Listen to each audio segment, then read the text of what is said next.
everyone. I'm Ralph Kiner, and welcome to the New York Mets Time Tunnel, brought to you by our good friends at Rheingold, the dry beer. Whenever you buy beer, think of Rheingold and Mitsubishi Motors. Each week, we'll embark on a journey through the Time Tunnel, delving deep into New York Mets history. Today, we go back to July 1981 when hockey play-by-play legend Jiggs McDonald filled in for the Mets' iconic broadcaster Bob Murphy as the Mets took on the Pittsburgh Pirates at Shea Stadium. So, sit back and crack open a Rheingold, the dry beer, as we listen to Jiggs McDonald with the play-by-play.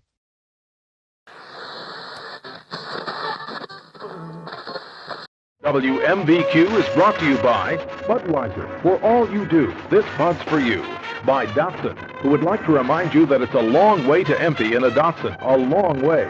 By TWA, the airline that flies you to Florida, to California, to 53 cities in the U.S. and 13 cities overseas. You're going to like us. By Kelly Lumber Company, Schenectady Chrysler Plymouth, Perillo's Armory Grill, Windward Pool, Mohawk Honda, the U.S. Navy, Miller's Family Store, Yankee Dodge, Adams Seating, Pep's Restaurant, Andy's Army and Navy, Sunshine Mobile Homes, and Amsterdam Oil Heat Corporation. All our sponsors are pleased to bring you Mets baseball on WMBQ. Told you they recently acquired Larry McWilliams. A reclamation project for the Pittsburgh Pirates will be on the mound and batting ninth. And he comes into this ball game with an excellent ERA at Pittsburgh. Overall, he is 3.83 is his stats. But at Pittsburgh, with a record of 5-1, his ERA is down to 1.70. And for the New York Mets, leading off and playing center field will be Mookie Wilson. Bob Baylor will bat second and play second base. Joel Youngblood, who has had an excellent series against Pittsburgh thus far, moves up in the lineup tonight, batting third and playing right field. First baseman Dave Kingsman will bat in the cleanup position, and George Foster, who has been batting third, has dropped to fifth tonight. Foster in left field is 0 for 4 in this series against the Pirates in the two games thus far. Then it'll be John Stearns behind the plate, followed by Hubie Brooks at third base. The shortstop, Ron Gardenhire, will bat in the 8th position, and the pitcher, Charlie Palaio. The umpires for tonight's game behind the plate, calling the balls and strikes, Jerry Crawford. Frank Pulley will be at first base. The crew chief, Doug Harvey, will be at second, and Nick Colosi will be at third base. As Steve has told you, a big crowd on hand here for a promotion night, toe-tag night. Big fashion show just recently completed, and the crowds have been entertained by the Bainbridge Guilford Central School Marching Band prior to this ball game. We'll be ready for action following this message. Are you looking for the best car deal around? Then stop what you're doing and get on over to Yankee Dodge in Schenectady. Yankee Dodge has a large selection of new 1982 Dodge models to choose from. Yankee Dodge service is fast and dependable with the largest selection of Dodge parts in the Northeast. It all goes into making the best car deal you'll ever get. So do it now. Visit Yankee Dodge, 2239 Central Avenue in Schenectady, 1/4 mile east of the Mohawk Mall. The great outdoors. If you're a homeowner, you may think they're not all that great, at least as far as your home is concerned. Kelly Lumber Company of Amsterdam, Johnstown, and Caroga Lake can't do your chores for you, but Kelly Lumber can provide you with the quality products and advice you need, whether it's a gallon or two of famous Pittsburgh paint or new shingles for your roof. Kelly has it all. For your home, inside or out, it's Kelly Lumber Company in Amsterdam, Johnstown, and Caroga Lake. You might not have been around in the 1920s, but Pep's Restaurant was, and entire families from grandparents to grandchildren keep coming back to Pep's. Why? Because Pep's Restaurant satisfies its customers with great Italian and American food, with veal that's prepared in a way you have to taste to believe, and with atmosphere that says welcome as soon as you walk in the door. If you haven't dined at Pep's Restaurant yet, why not start your own great dining tradition this week at Pep's Restaurant, 218 West Main Street in Amsterdam. California Cooperage Hot Tub versus the competition. In the first inning, we see both sides relieve tension, so the score is tied. But moving along to the 4th inning, we see California Cooperage Hot Tubs seems to be taking a big advantage over the competition, as they're ready at any time and don't have to wait for an entire team. We're in the 9th inning, and it's obvious now California Cooperage wins the game. But don't feel bad, competition. No one can be a sore loser with our tubs. Get your California Cooperage hot tub now at Windward Pool of Schenectady. Hits and an error. Dusty Baker, his 18th home run. That came in the fourth inning with nobody on. Valenzuela has run his record now to 14-8. Perez, who came over to Atlanta from Pittsburgh in the deal for Larry McWilliams, who pitches for the Pirates here tonight, started the ball game and takes his first major league loss. Steve Bedrosian came on in the sixth, followed by Gene Garber in the eighth for the Braves. The Giants got 5 in the second inning tonight, and they have a 5-1 lead over Houston. Jack Clark accounting for his 19th home run of the season. That came in the second with nobody on. Vern Rule started on the mound for the Houston Astros, and they have gone to the bullpen a couple of times. Lasky pitching for the Giants. San Diego jumped on Tom Seaver. Cano homered in the first inning with 2 on. Householder came back with a home run in the third for Cincinnati, but they have played 5.5 in Cincinnati, and the Padres are leading the Cincinnati Reds by a score of 4-2. Chicago and Philadelphia are scoreless through one inning. Getting underway momentarily in Montreal, it'll be the Expos and the St. Louis Cardinals. San Diego and Cincinnati scheduled to play a doubleheader tonight. That's a National League situation. Afternoon game in the American League. Milwaukee defeated Cleveland 4-2, and Rick Waite suffered his 10th loss of the season for the Indians. 1-10. Wally Fingers picked up his 23rd save. The winning pitcher was Caldwell, who now goes to 8-10. It was Milwaukee over the Indians by a 4-2 score. Oakland defeated Minnesota 3-2. Oakland getting 2 runs in the bottom of the 8th for the victory. Belton, the loser, now goes to 0-9 on the season. Underwood gets credit for the victory, and he now is 7-4. Ken Herbig held it his 18th round tripper. That in the 6th inning with nobody on for the Twins. They led it 2-1 going to the 8th, and that's when Oakland won the ball game. Final was 3-2. The other matchups, Eckersley for Boston against Burns of Chicago. Night game in Chicago. Kansas City hosting Baltimore. The Angels, who have won 4 in a row, are at home to Seattle tonight. Bannister against Gultz, the pitching matchup in that one. And the Yankees, of course, are in Texas, where it'll be Doyle Alexander, who's 0-3, pitching for the New York Yankees. One other score final in the American League. The Toronto Blue Jays, with a run in the bottom of the 10th, defeated the Detroit Tigers 1-0. Line scored pretty much even. Detroit, no runs, 9 hits, no errors. For the Blue Jays, 1 run, 9 hits, and no errors. Got the winner, now 2-6 for Toronto. Rucker took the loss. His record is even at 1-1. One more game in this series. That'll be tomorrow afternoon, of course, here at Shea Stadium. And then the Mets hit the road, going to Chicago for 3 afternoon games. Tuesday, Wednesday, and Thursday before repaying the visit with the Pirates. Opening up a series in Pittsburgh next Friday with a doubleheader. Then single game Saturday and Sunday. The Pirates, who had struggled, as Steve told you, they were not contenders by any stretch of the imagination. On the last day of May, they were in last place, 9 games under 500. Only went 10-17 for the month of June. Started July with 4 straight wins, and people are paying attention to this ball club.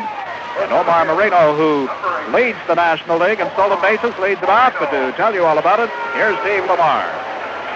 Thank you, Jiggs McDonald, and hello again, everybody. Omar Moreno batting .250 for the Pirates. 3 home runs and 30 runs batted in. Left-handed hitter. 29-year-old center fielder takes one low and away from Charlie Palaio.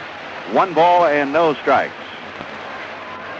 The Panamanian speedster Omar Moreno takes high from Palaio, and it is now 2-0. The Mets, defensively, Charlie Palaio and John Stearns, Dave Kingman, Bob Baylor, Ron Gardenhire, and Hubie Brooks on the infield. High ball 3-0 to Moreno.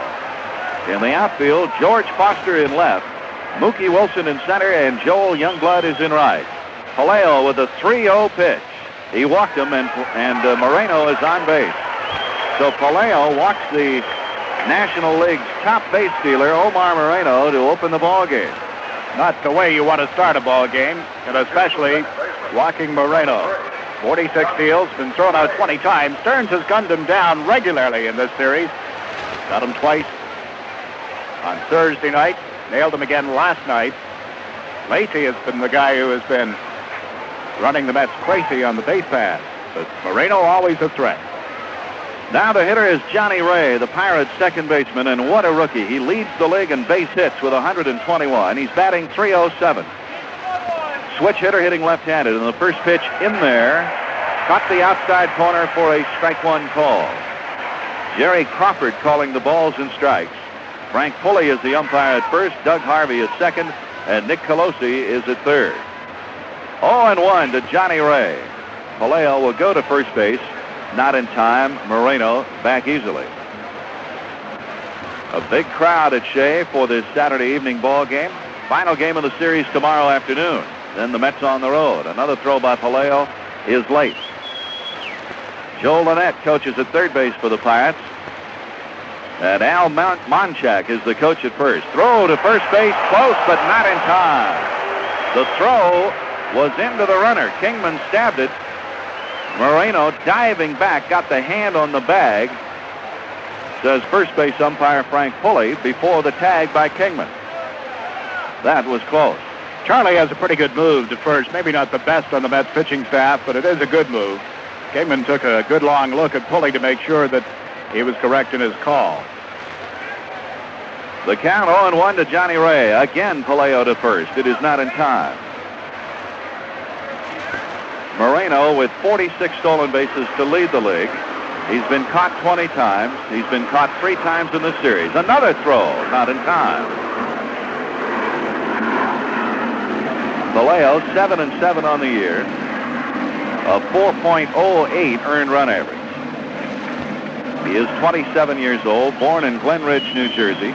Lives now in Bradenton, Florida. Quick throw, not in time. Moreno has had to dive back again. And he asks for time. Kingman will come over to the mound to talk with Palaio. Moreno will walk away from first base and dust himself off and have a conversation with the first base coach, Al Monchak. The Pirates have won the first 2 games of this series. 4-1 on Thursday night. 5-1 last night. Pirates have been getting excellent pitching. And, of course, they can really swing the bat. A team batting average of .279. Another throw by Palaio. It is late.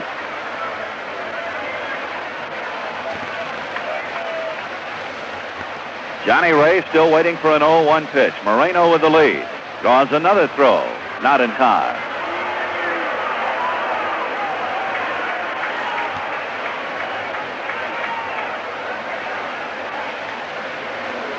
No one out. Omar Moreno at first base. Palaio comes to the belt. Again, he goes to first base. Not in time again. And Moreno will ask for time so he can dust himself off. He looks like he's been playing in that uniform for a month. He's been up building mud pies all afternoon by the look of that thing. The crowd getting a little restless now, wanting Palaio to go to the plate. 1 strike count on Ray. He's been close a couple of times, and anything but close on several more occasions in his efforts to get Moreno at first. Crowd still arriving here at Shea Stadium. Will be close to 40,000 perhaps tonight, Steve. Now Charlie Palaio comes to the belt. Moreno with the lead. There he goes. The pitch inside. Throw to second by Stearns. Not in time. Moreno with a dive into the bag. Beat the tag by Gardenhire. Number 47 for Omar Moreno. Well, the throw appeared to be there. John Stearns, who has gunned Moreno down 3 times in the series, got the ball to Gardenhire. He just didn't apply the tag. Second base umpire Doug Harvey right there. Not much of an argument from the Mets. Stearns goes out to talk to Palaio. And Moreno picks up his 47th stolen base. Puts him 2 ahead of Tim Raines. 3 up on Lonnie Smith in St. Louis. Dernier down in Philadelphia has stolen 40. Top stealer on the Mets, Mookie Wilson with 32. 6th place in the National League. The pitch to Ray fouled away on the third base side, and it's out of play. So it is a ball and 2 strikes to Johnny Ray. Ray with a big night last night. He went 4 for 5. He had 2 singles, 2 doubles, and he scored 3 times. Johnny batting at 307, tied with his teammate Tony Pena for 5th place in the National League in hitting. Delivery by Palaio, slap foul out of play on the third base side, and it's still 1-2.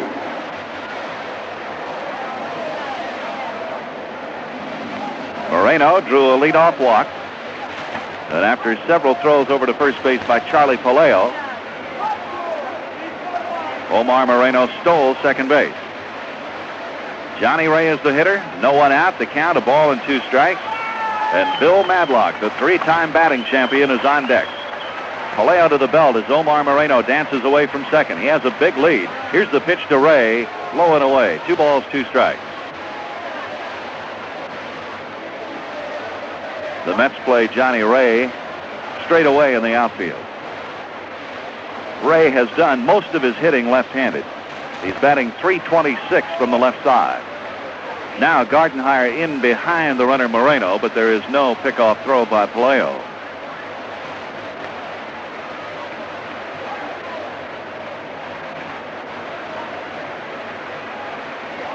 Now Charlie Cummings set. Has a look. The 2-2 pitch. Hit in the air to left field. Routine play for Foster. Moves over, makes the catch. Out number 1, and Moreno returns to second base. So Ray has flied to left. 1 down, and the hitter is Bill Madlock. Madlock 3 out of 4 last night, including a home run, and he knocked in 3 runs. Madlock batting at .303. 10 home runs, 60 runs batted in. He is tied for 10th in the National League in RBIs. And he is 9th in the league in hitting. Here's the pitch. Swinging a ground ball toward third. Brooks charges, makes the play, throws to first for the out. Moreno will go to third. Moreno waited until Hubie Brooks made the throw and then dashed for third and made it in there without a relay throw by Dave Kingman. So there are 2 men down with Moreno at third. The hitter will be Jason Thompson. Well, when Hubie scooped it up originally, he took a look. Moreno was planted at 20 feet off second base. But that's what speed will do for you. On the throw to Kingman, Moreno goes to third. Jason Thompson is hitting .292, 18 home runs, and 63 runs batted in. First pitch to Thompson, strike called. It is 0-1. Thompson is 1 for 6 in this series in New York with a run batted in. Jason, a big left-handed hitter. Moreno way down the line from third, and Palaio steps off, just staring at Moreno. Now Charlie back up. And he's coming set. Here's the pitch to Thompson. Strike call. 0-2 to Jason Thompson. The Pirates find themselves just 3.5 games back in the Eastern Division race. They are 8 games over 500. Palaio trying to shut them off here in the top of the first. Here's the 0-2 pitch. Way inside. Stearns had to go out and get it. 1 ball, 2 strikes to Jason Thompson.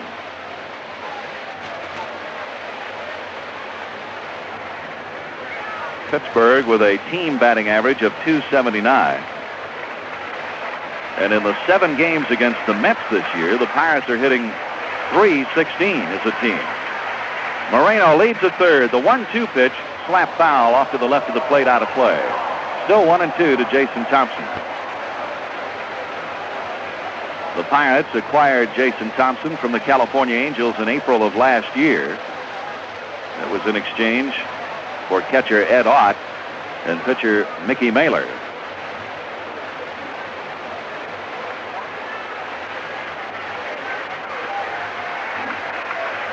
Thompson the batter, 2 down, Moreno at third, and the count, a ball and 2 strikes. Palaio out of the stretch. Here's the pitch. Fouled away again.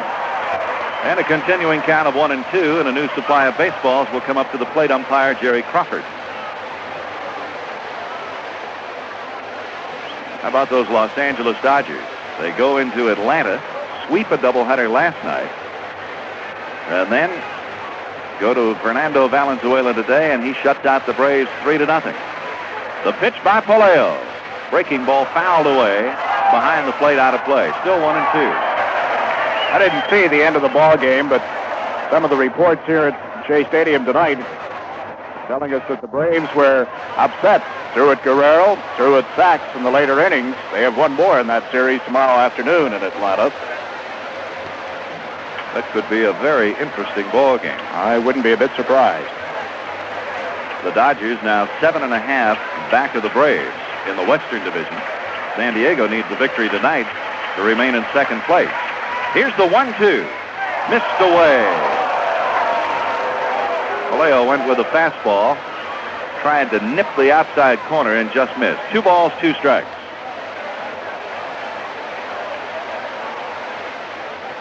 Moreno is at third with 2 down.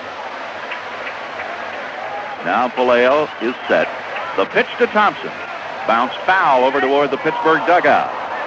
And Thompson hanging tough. 2 balls, 2 strikes. After the Padres had left Atlanta, they were living in what they called tall cotton down there. The Braves felt they had pretty much disposed of San Diego in the way they were playing. They probably would handle the Dodgers in the 4-game series. The Tom Lasorda's gang fought from behind. They were way behind last night. 2-2 pitch high, and it's 3-2 to Jason Thompson. Game 1, and then they came back to win it. Atlanta made a ball game out of it, getting 1 in the 9th. Then they were never in that second game. 3-2 to Thompson. Moreno at third, 2 gone in the first inning. The pitch by Palaio. Slider missed inside, and he walked Thompson. Palaio's second walk here in the first inning. Jason Thompson hung in there and worked Charlie for the base on balls. And now here is Mike Easler, one of the hottest hitters on the Pittsburgh ball club. Easler's hitting .284, but in his last 29 games, he's hitting .323. Easler with 7 home runs, 30 runs batted in. Left-handed hitter with good power. Runners at first and third, 2 down. Palaio set. Here's the pitch. Easler with a big swing and a miss at a fastball, and so 1. Easler fouled one off in their last game against the Philadelphia Phillies in Pittsburgh before coming here for this season. That put Eric Gregg out of commission. Fouled it off his left shoulder. No balls, 1 strike. The pitch by Palaio. Slider bounced foul over to the Mets dugout, and Charlie's ahead of Easler. 0-2. Mike Easler first came to the big leagues with the Houston Astros in 1973. Went over to the Angels in 76. To the Pirates in 77. A lifetime .302 hitter. 0-2. The runners with their lead. Here's the pitch. Check swing foul into the Pirate dugout. Look out over there. Still 0-2 to Mike Easler.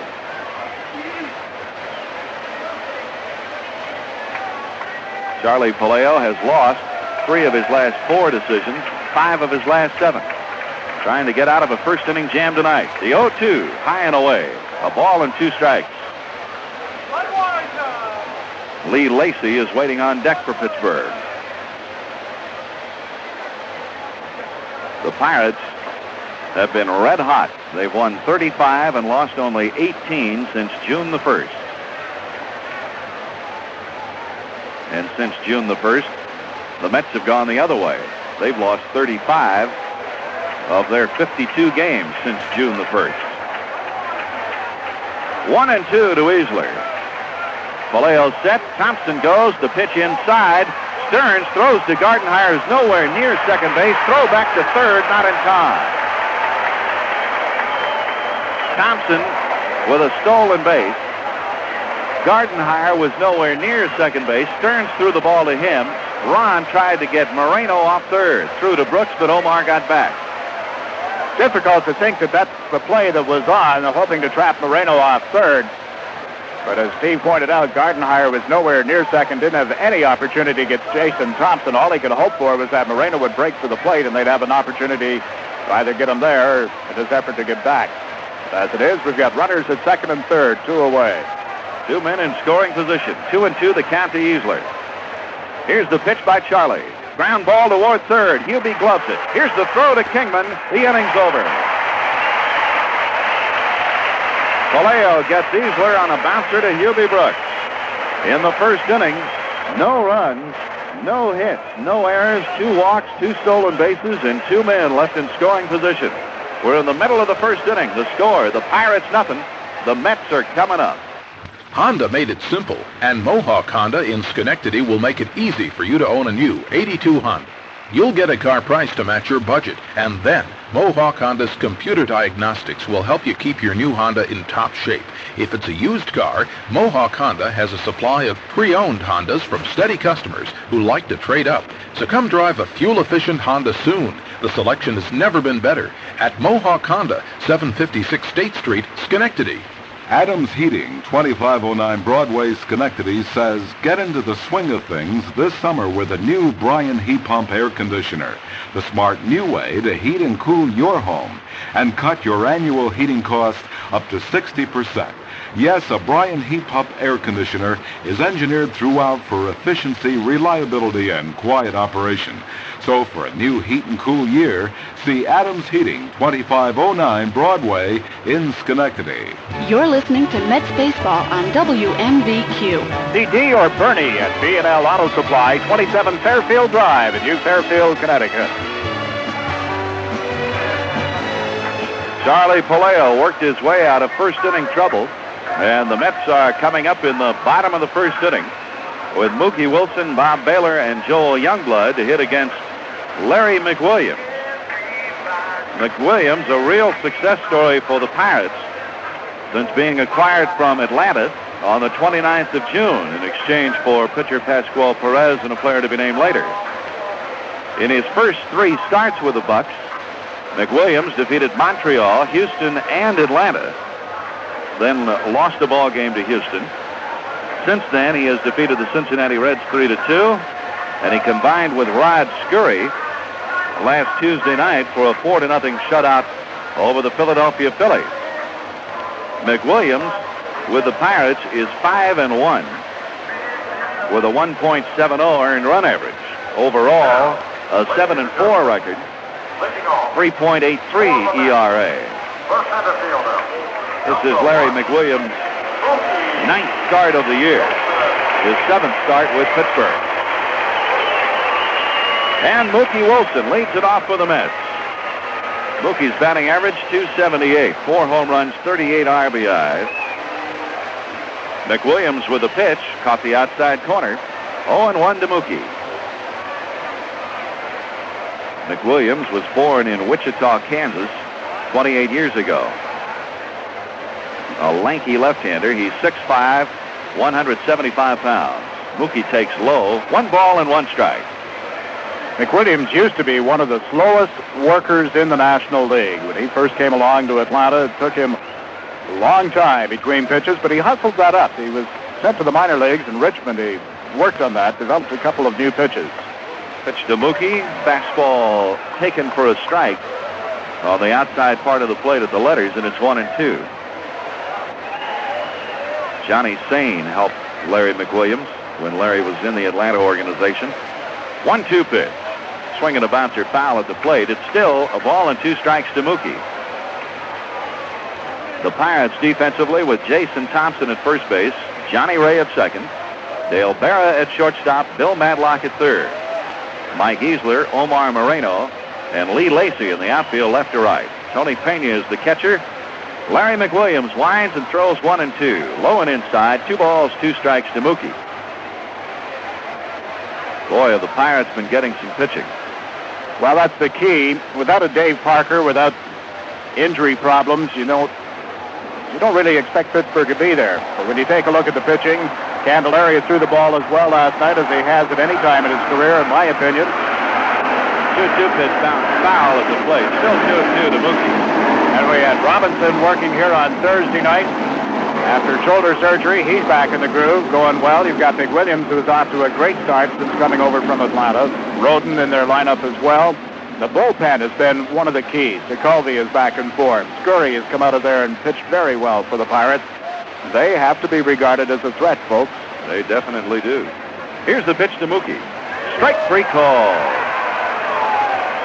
Mookie called out on strikes. 1 down in the first inning, and the batter, Bob Baylor. We'll pause here for station identification. This is the New York Mets Baseball Network. The radio home of the Mets. We're WMVQ Amsterdam. Steve Lamar with Jiggs McDonald at Shea Stadium. A big crowd at Shea tonight to watch the Pirates and the Mets. Bob Baylor, the hitter, he's batting .288. And the first pitch bounced over the mound. Dale Barrow behind second gloves it. The shortstop's throw to first is in time, and Baylor has gone on 1 pitch. Barrow made a nice play out behind second base. Barrow showing that good range. Had to take about 10 steps to his left. Scooped the ball up, got it over to Jason Thompson, and plenty of time to get Bob Baylor. Here's the switch in the batting lineup for the Mets tonight. Joel Youngblood moves into bat in third position. Kingman, of course, batting in cleanup, and Foster dropped to the 5th position. So Youngblood, who's had himself a good series against Pittsburgh, steps in at the plate. Joel is hitting .255. He is 4 for 6 with a couple of walks in this series, and he has scored the only runs the Mets have scored in this series. 2 of them. Swing and a miss by Joel, strike 1. Mike Easler, the left fielder, pinches over toward left center. And Lee Lacy is shaded toward right center. They give him the line. There's a line drive down the line in right field, and it drops foul. So it's 0-2 to Joel Youngblood. Youngblood hitting third in the order tonight. Foster dropped to the number 5 spot. Larry McWilliams has no decisions against the Mets this year. He is 3-1 lifetime against New York. 0-2 pitch. Missed low and away. 1 ball and 2 strikes to Youngblood. And now McWilliams will ask for a new baseball. McWilliams Tuesday night against the Phillies pitched 7 shutout innings, allowed only 3 hits, walked 2, and struck out a career high 10 batters. The pitch bounced foul over toward the Pirate dugout. 1-2 to Youngblood. Williams had a no-hitter in that ball game for 6 1/3 innings Tuesday night against the Phillies. He wound up with a victory as Rod Scurry came on to finish up for him.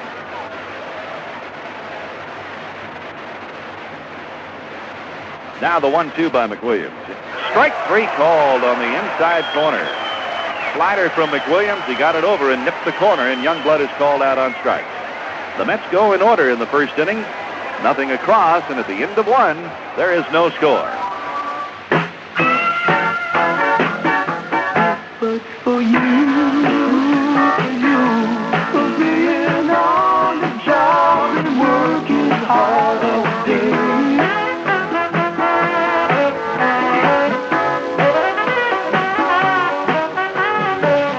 For you, this bird for you. Anheuser-Busch, St. Louis.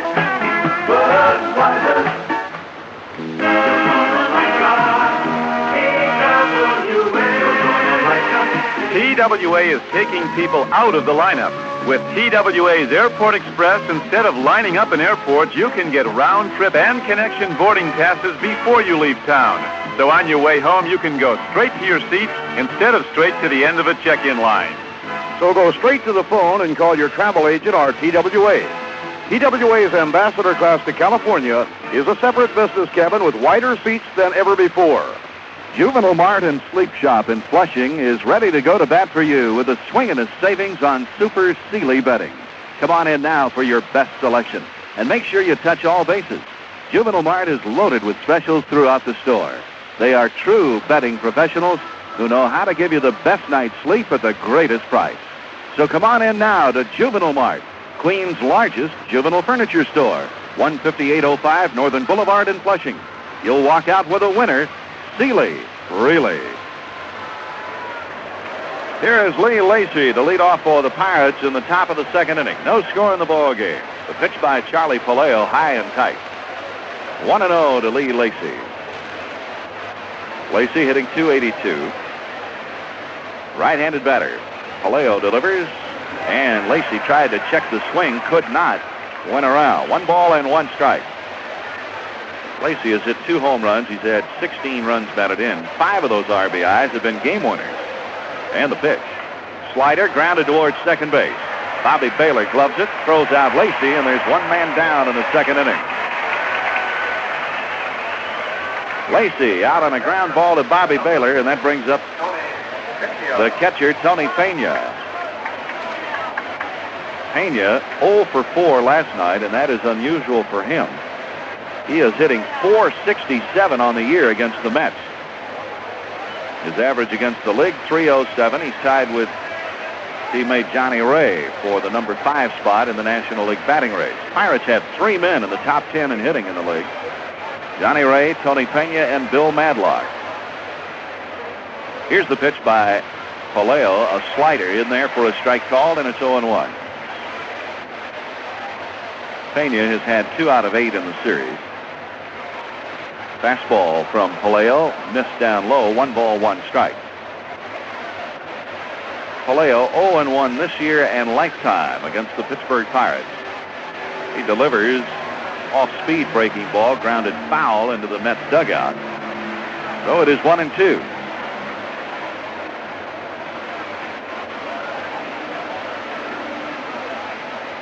Palaio lost 13-3 to the Pirates back on June 15th.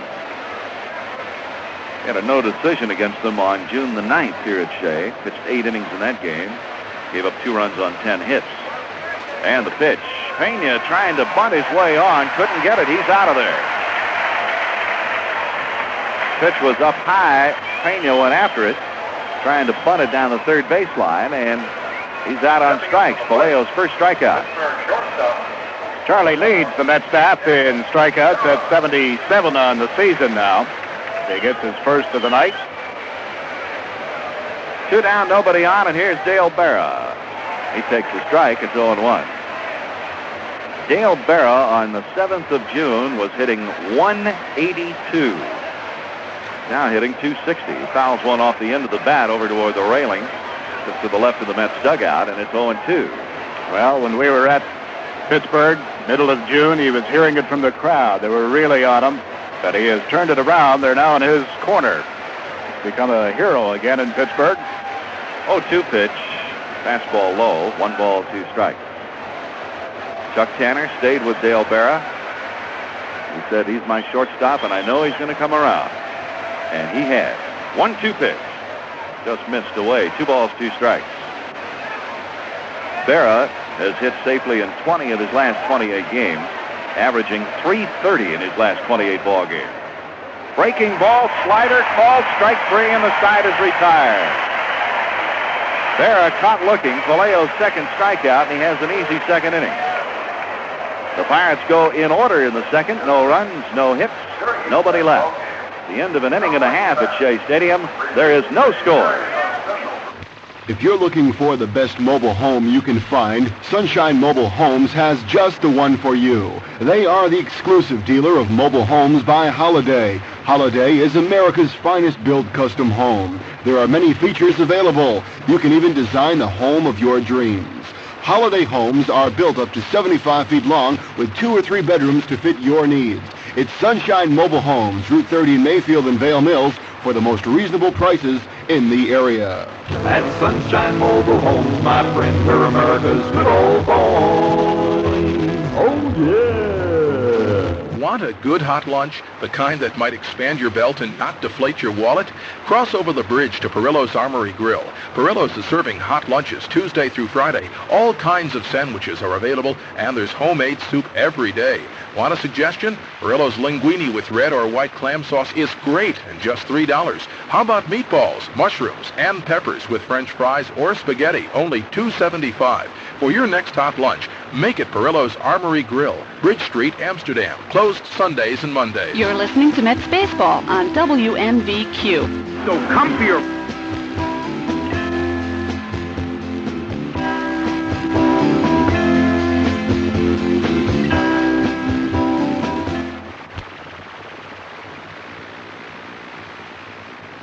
1 coupon book for paid admission. Coupons good for free grandstand admission or $2 off clubhouse. Bottom of the second inning. Dave Kingman, George Foster, and John Stearns for the New York Mets. At Philadelphia, Mike Schmidt has hit a home run for the Phillies. Bases empty, bottom of the fourth. The Phillies still batting in the fourth inning, leading Chicago at least 1-0. So Mike Schmidt, who is really on a roll, his 19th home run of the year.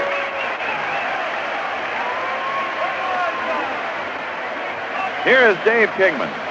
First pitch is swing and a miss, strike one. Kingman hitting .217 with 26 home runs and 68 runs batted in. Next delivery from McWilliams, missed low, a ball and a strike. Pirates with a shift on, 3 infielders on the left side against Kingman. And the pitch. He let that one go by, and it missed 2-1.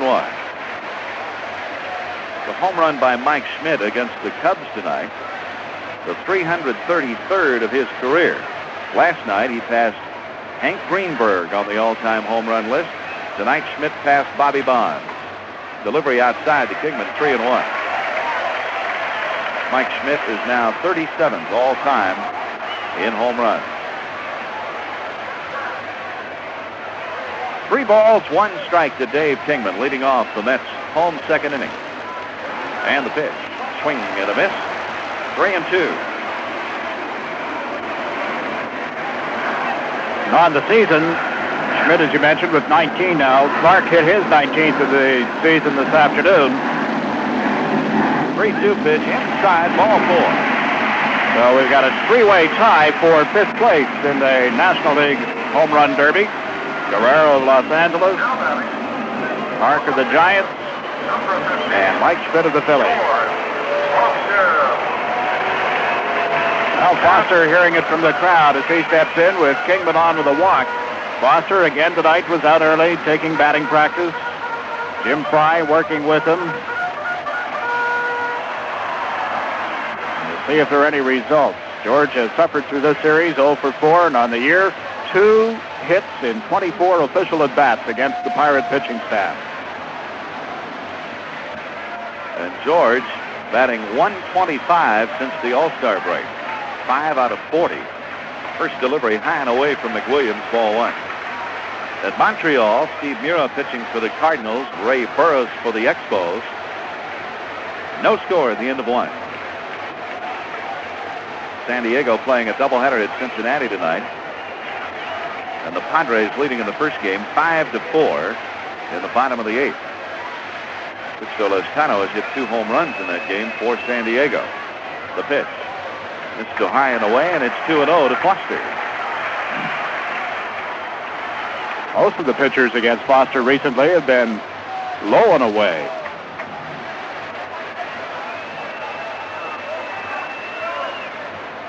Two and 0 to George Foster. Kingman is at first base, no one out. Now McWilliams was coming set. Foster backed out on him. Plate umpire Jerry Crawford moved up to have a couple of words with Foster. George is in and out of that batter's box, delaying more than anybody around the National League, and gets away with it. Kingman leads at first. The pitch to Foster, low, ball 3, 3-0. Now George looks to Frank Howard. I'd give him the green light. I would too. The way things have been going for George, he deserves something like this. Give him a shot at a 3-0 pitch, and maybe that'll bring it out of him. The pitch. High fly ball hit to deep right field. Back goes Lacy. You can kiss it goodbye.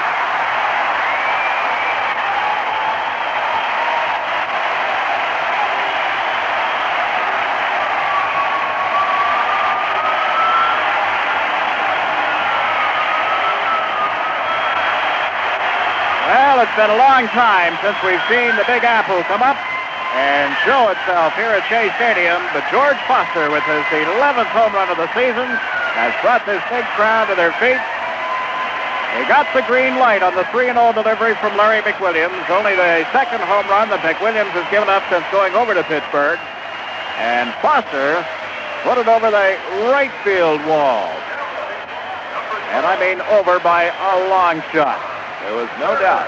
John Stearns hits a hard one-hopper to Dale Barrett, shortstop. Dale throws him out, and there is one man gone.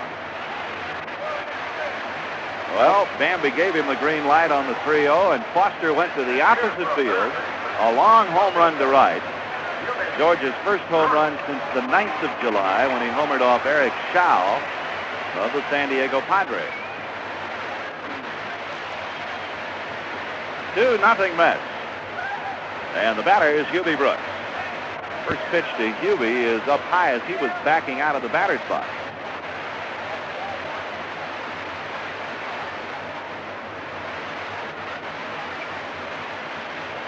I do not believe that Jerry Crawford called time, even though Hubie was moving out. And it's a ball. It's 1-0. There's something out on the grass in distant center field behind Omar Moreno, and they're going to ask Moreno to go back and get it. Is that a Frisbee? Don't think so. No, it looks a little bigger than that. An airplane. Yeah, paper plane. What model is that? Looks like the Concorde.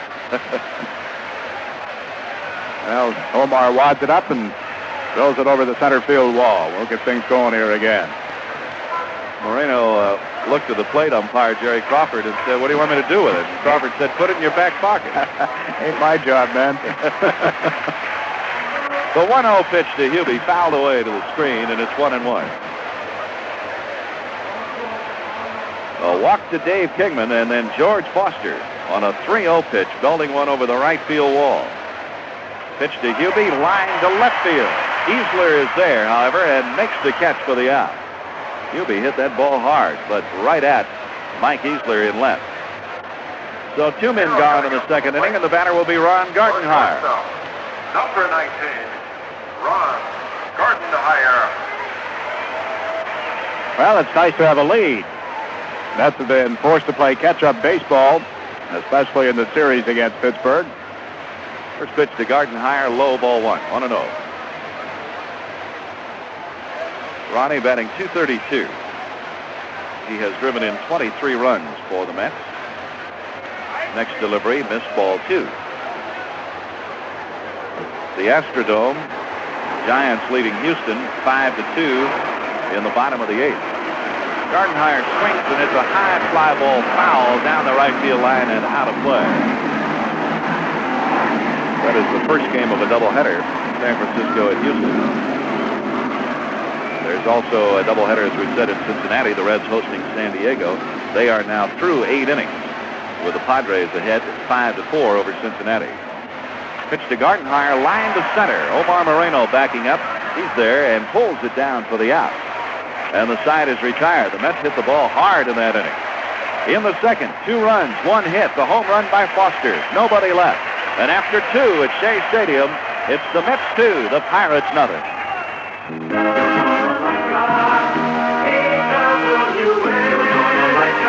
TWA is taking people out of the lineup. With TWA's Airport Express, instead of lining up in airports, you can get round-trip and connection boarding passes before you leave town. So on your way home, you can go straight to your seat instead of straight to the end of a check-in line. So go straight to the phone and call your travel agent or TWA. TWA's ambassador class to California is a separate business cabin with wider seats than ever before. Fans, the Mets are happy to announce that the revised 1982 official yearbook is now available. In the revised edition, you'll find up-to-the-minute features, including photos of this year's Mets victory in the Mayor's Trophy game. In all, you get 64 pages of beautiful color photos of all your favorite Mets. New for the yearbook in '82 is a unique 16-page insert titled 20 Amazing Years. In it, we go back in time, tracing all the great memories of the past 2 decades. You'll read about the names such as Stengel, Kranepool, Hickman, Hunt, the Miracle Mets of '69, and much, much more. With over 100 vintage photographs, this special yearbook insert has been called a bona fide collector's item. And the revised Mets yearbook is available to you by mail. All you have to do is send $4.25. That includes postage and handling. To Mets Yearbook, Box 1982, Union City, New Jersey, 07087. That's $4.25 to Mets Yearbook, Box 1982, Union City, New Jersey. The zip code 07087. Send for your collector's yearbook and really be a part of it. 2-0 New York on the home run by George Foster as we go to the third inning, and Jiggs McDonald. Okay, Steve Lamar. Hi, everybody. Charlie Palacios takes to a 2-0 lead. Will pitch to McWilliams, then to the top of the order for Moreno and Ray as we get set for third inning action here at Shea Stadium. McWilliams, that's from the left side. Squares around to bunt, and bunted foul down the first base side. Got it up in the air, and then it rolled foul. McWilliams batting .211, batting .231 at Pittsburgh. Well, maybe some of those other pitchers, Robinson a good hitter, Roden as well, maybe they have taught McWilliams some of the tools of the trade as far as hitting and pitching since he has come out of that Atlanta ball team and done the job for the Pirates. He could be a key. We look at several areas on this Pittsburgh team. We talk about them being a contender. McWilliams has certainly contributed. 1 strike count. Charlie wheels and deals, and again, McWilliams, the bunt effort, actually appeared to throw the bat at it.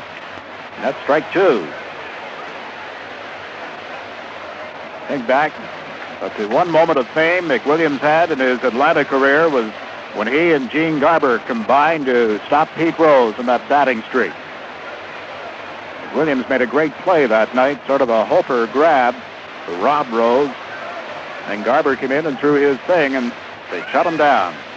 Pitch from Palacios, a called strike, so McWilliams is down, and that's 3 strikeouts in a row for Charlie Palacios. One away here in the top of inning number 3, and that'll bring up Moreno. He drew a walk his first time up. Stole second, got around to third, but was stranded there. Palacios was in a jam back in the first inning. Walked Moreno, got the next 2 men, and walked Jason Thompson, but managed to get out of it. Set the Pirates down 1-2-3 in the second. And we go to the top of the order. Moreno batting .250 coming into the ball game. Left-handed batter. Hits the first delivery high into left field, routine for Foster, and we have 2 away. Well, they keep Moreno off the base paths here in the third, and that'll bring up Johnny Ray. Johnny Cornelius Ray. We talk about Chili Davis, Steve Sachs as contenders. As far as the Rookie of the Year honors are concerned, you cannot overlook the contributions of Johnny Ray. Against the Mets, Ray, 10 hits in 28, 29 trips to the plate now. And the first pitch from Palacios misses inside, ball 1. 2 away in the third.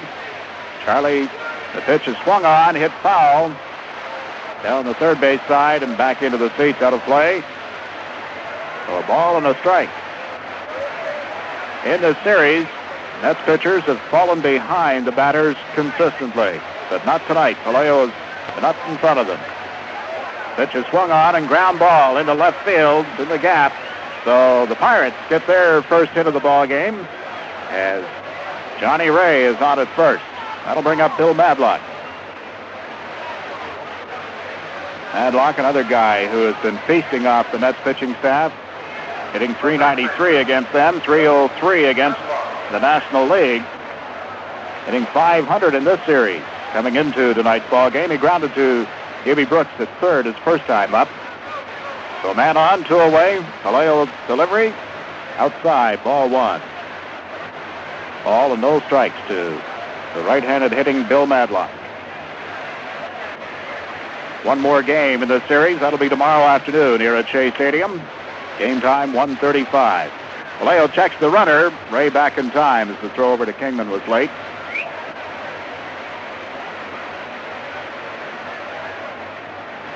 Madlock had stepped out. Now back into the batter's box. Ray takes his lead. Let's play Madlock straight away in center field. Infield is back as Madlock steps in.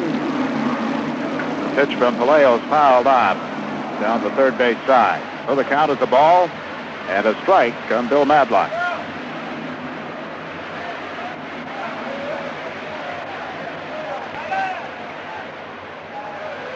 Madlock, man who won his first batting title in 1975, second youngest to ever win the batting crown. Tommy Davis was 23 when he won it. There you're talking about two guys who could swing the bat. Madlock still can. Madlock, 31 years old, 5'11". Looks bigger than the 190 pounds they list him at in the Pittsburgh Guide. But you know he's got the power. Palaio went back to Kingman as Ray had a pretty good lead. Got a pretty good lead again. The pitch is outside. Ball 2. 2 balls and a strike on Madlock. Mets lead the ball game 2-0. Hits are even, one by each team, but the hit for the Mets, a key home run by George Foster after Kingman had drawn a walk. Palaio checks the sign from Stearns. Winds and delivers, and Madlock lashes it into right field. Ray was moving at the time, and he'll end up at third base as Youngblood gets it back into Bob Baylor, and we've got runners on the corners. All of a sudden, Palaio in trouble again after getting the first 2 men. He got McWilliams on a strikeout. Moreno flied to left, and Ray singled, and Madlock moves him over to third with a single to right field. And that'll bring up Jason Thompson. Thompson has struggled at the plate in this series against the Mets. He drew a walk back in the first inning tonight and stole second for his first steal of the season. Thompson 1 for 6 in the series, 6 hits in 20 official at-bats coming into tonight's game against the Mets. So Ray is at third, Madlock at first, 2 away as Thompson steps in against Charlie Palaio. The pitch is outside, ball 1. 2 gone here in the top of the third. Thompson playing out his option, reportedly happy with his surroundings and his teammates now in Pittsburgh, and in all likelihood will re-sign. The pitch from Palaio is fouled back into the seats. Strike 1. 1-1, the count on the hard-hitting first baseman, Jason Thompson. He has slumped recently, and again, if we're to consider Pittsburgh in reality as a team that could win the National League East, they'll have to have this back. And Thompson swings a fly ball into center field. Mookie Wilson moves over, under it now, makes the catch, and the Pirates are gone, but not before they mounted a threat. So in the third, the Pirates no runs on 2 hits, 2 left, and no errors. And after 2.5 innings, our score, the New York Mets 2, the Pittsburgh Pirates no score. If you haven't heard the good news yet, Schenectady Chrysler Plymouth wants you to know. Now, from Chrysler Corporation, get a 5-year, 50,000-mile warranty on power trains, 5-year, 50,000-mile scheduled maintenance, and 5-year, 50,000-mile rust-out protection on outer body panels. Now there's even more good reasons to buy a new Chrysler Corporation product. Schenectady Chrysler Plymouth can supply you with all the details. That's Schenectady Chrysler Plymouth, 1016 State Street. This offer does not apply to imports or trucks. Go back. Got the shoes that look right. Go barefoot. Morning till night. Go barefoot. Ooh, I got to smile. Go barefoot. Stepping in style. Winter, summer, spring, or fall. If I don't wear bare shoes, I don't wear shoes at all. Go back. Or go barefoot. Go back. Or go barefoot. Available at Miller's Family Store, Route 30, Miller's Corners, Amsterdam. You're listening to Mets Baseball on WMVQ. Well, the Mets have a 2-0 lead over the Pirates as we go to the bottom of the third here at Shea Stadium. It'll be the pitcher, Charlie Palaio, to lead it off. Then to the top of the order for Mookie Wilson and Bob Baylor. Before Charlie steps in, we pause for station identification. This is the New York Mets Baseball Network. WMVQ Amsterdam, 97 FM.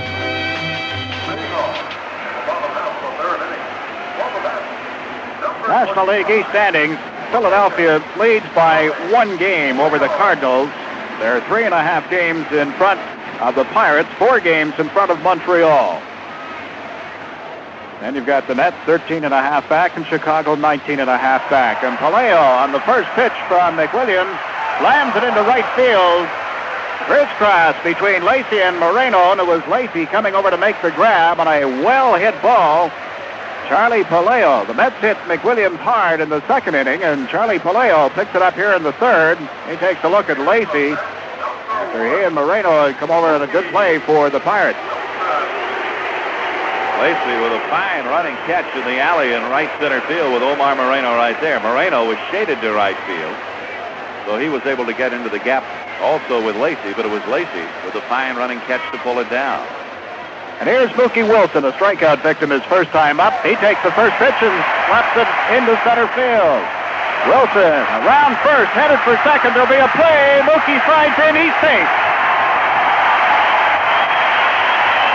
Aggressive baseball by Mookie Wilson. What appeared to be a routine ground ball single. He stretches into a double. It was close, but Doug Harvey right on the bag at second makes the call. And again, is Moreno up with the ball. But Mookie slides in, and the Mets have a man in scoring position. And here is Bob Baylor. Good crowd, as we have told you. And a nice hand for Mookie Wilson after he ends up sliding head first into second base. Baylor 2 for 6 in the series. Grounded to Gale Barra his first time up in the first inning. That's from the right side. The pitch from McWilliams in there, called strike one. Mets lead 2-0. One away, a man at second. One strike to count on Baylor. Wilson takes his lead as McWilliams looks in for the sign from catcher Tony Pena.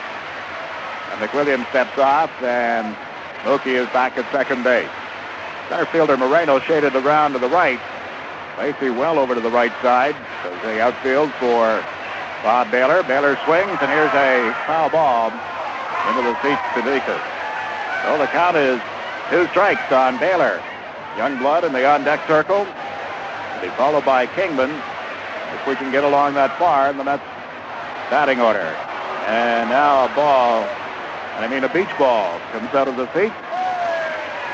The time is called by plate umpire Jerry Crawford. Jiggs, San Diego has defeated Cincinnati in the first game of their doubleheader, 5-4. Tom Seaver, the loser, and his record is now 4-11. Would you believe it? Swing by Baylor, pop fly back second base side. Shortstop Barra calls for it, makes the catch, and there's 2 away. So Mookie Wilson remains at second base, and now 2 down, and that'll bring up Joel Youngblood. Youngblood moved up to the third position in the batting order by George Bamberger. 4 hits and 6 trips in this series until tonight's ball game, and called out on strikes his first time up.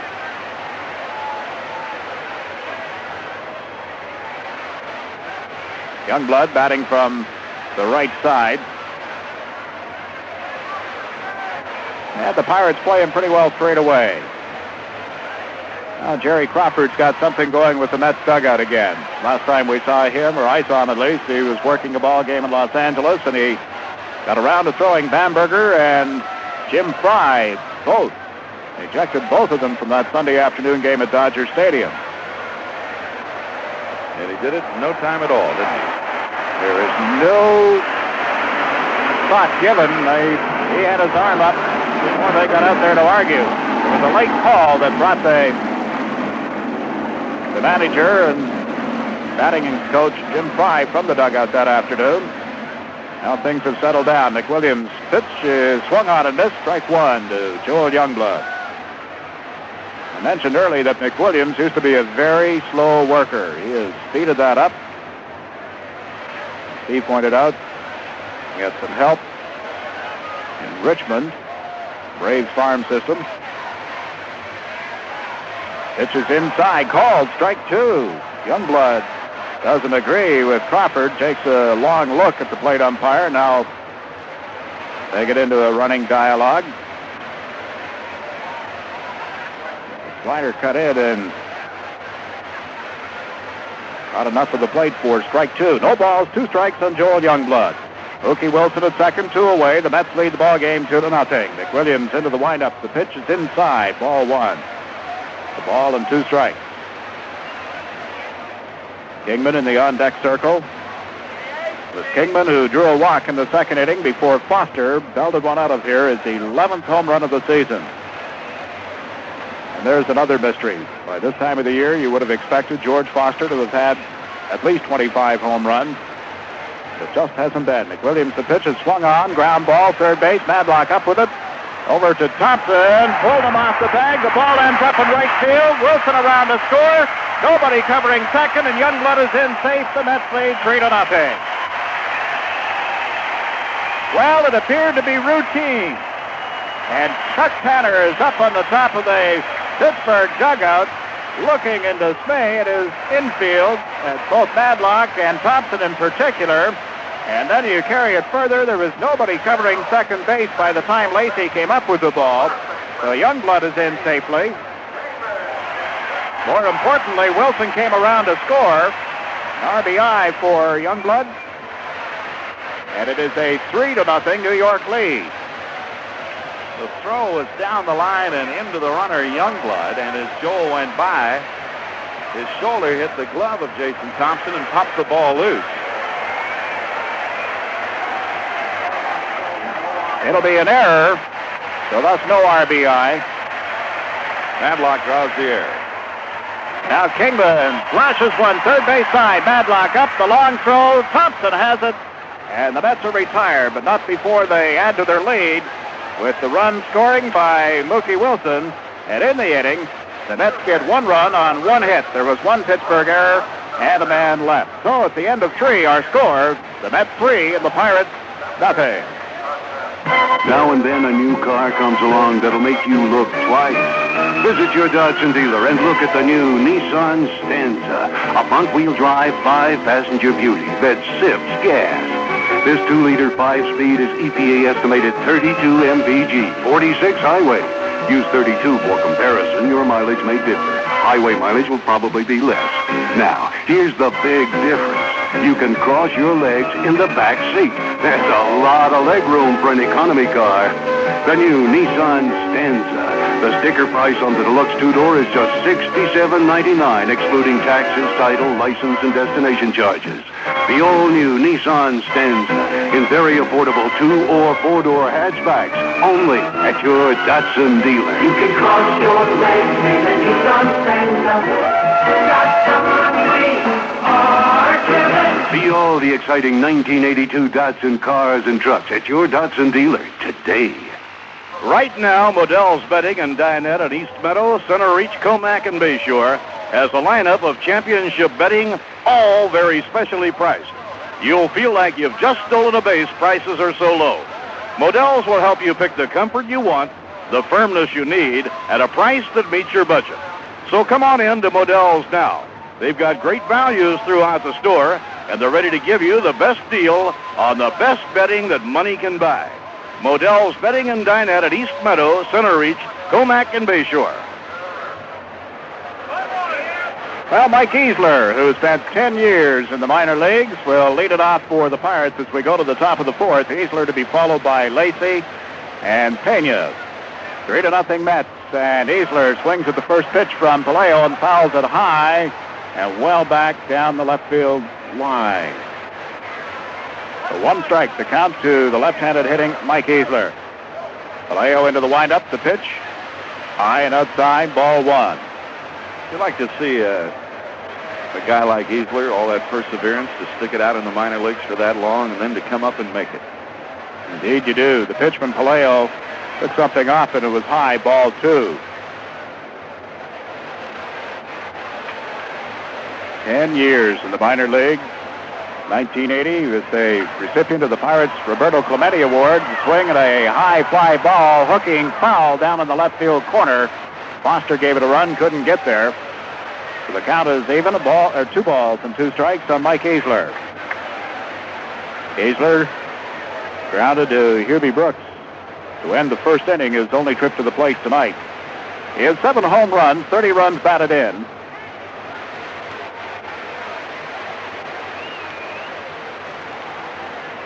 Easler takes his time coming back to the box. Came to the Pirates from the Angels in 1975. He sold to Boston in 78, and then the Pirates reacquired him in 79. He was originally drafted by Houston in 1969. The pitch from Palaio is outside, so the count has gone full. 3 balls and 2 strikes on Mike Easler. Here's Palaio. The payoff pitch is swung on, and base hit into center field. Wilson up with it. Easler takes big turn around first, but he'll go back, and the Pirates have their leadoff man on here in the 4th inning. 3rd hit off Charlie Palaio tonight. That'll bring up Lee Lacy. Leonidas Lacy, 34 years of age now, right-hand hitter. Easler not much of a threat to steal, takes his lead. Palaio the pitch, outside, ball 1. Bob and I were talking last night about Lee Lacy and the high school he came out of in Oakland, California, McClymonds High, which has produced so many professional athletes. Palaio's pitch didn't catch the corner. It's ball 2. Yeah, one of the products of that high school to be honored this weekend over at Cooperstown. You're right. Frank Robinson enters the Hall of Fame along with Hank Aaron. I guess that's worthy of explanation as to why I'm here and who's missing on this rotation tonight, huh? Palaio's pitch inside, ball 3, as Lacy steps out of the box. 3 balls, no strikes on Lacy. Man on, nobody away. Ralph Kiner, member of the Baseball Hall of Fame, is in Cooperstown for the weekend. Bob Murphy has moved over to television. I'm Jiggs McDonald along with Steve Lamar as Lacy draws a walk from Palaio. So the Pirates get something going. They'll have Easler at second, Lacy at first, nobody away, and a hard-hitting catcher, Tony Pena, the batter. Pena batting .467 against Mets pitching this year, .307 against the National League. In this series, 2 hits in 9 trips. Unusual for him, but he has been a good one. Turns out to the mound to have a chat with Charlie Palaio. Phil McCret, the pitching coach, was out briefly as well. Palaio, who set the Pirates down 1-2-3 in the second and gave up back-to-back singles after getting the first 2 men in the 3rd, has the first 2 on here in the 4th. Pena, right-handed hitting catcher. First pitch is in there, called strike 1. Easler at second, Lacy at first, takes their lead. Brooks playing in on the grass at third. The pitch from Palaio swung on and fouled back of the plate. So it is strike 2. Pena to be followed by Berra, and then the pitcher McWilliams.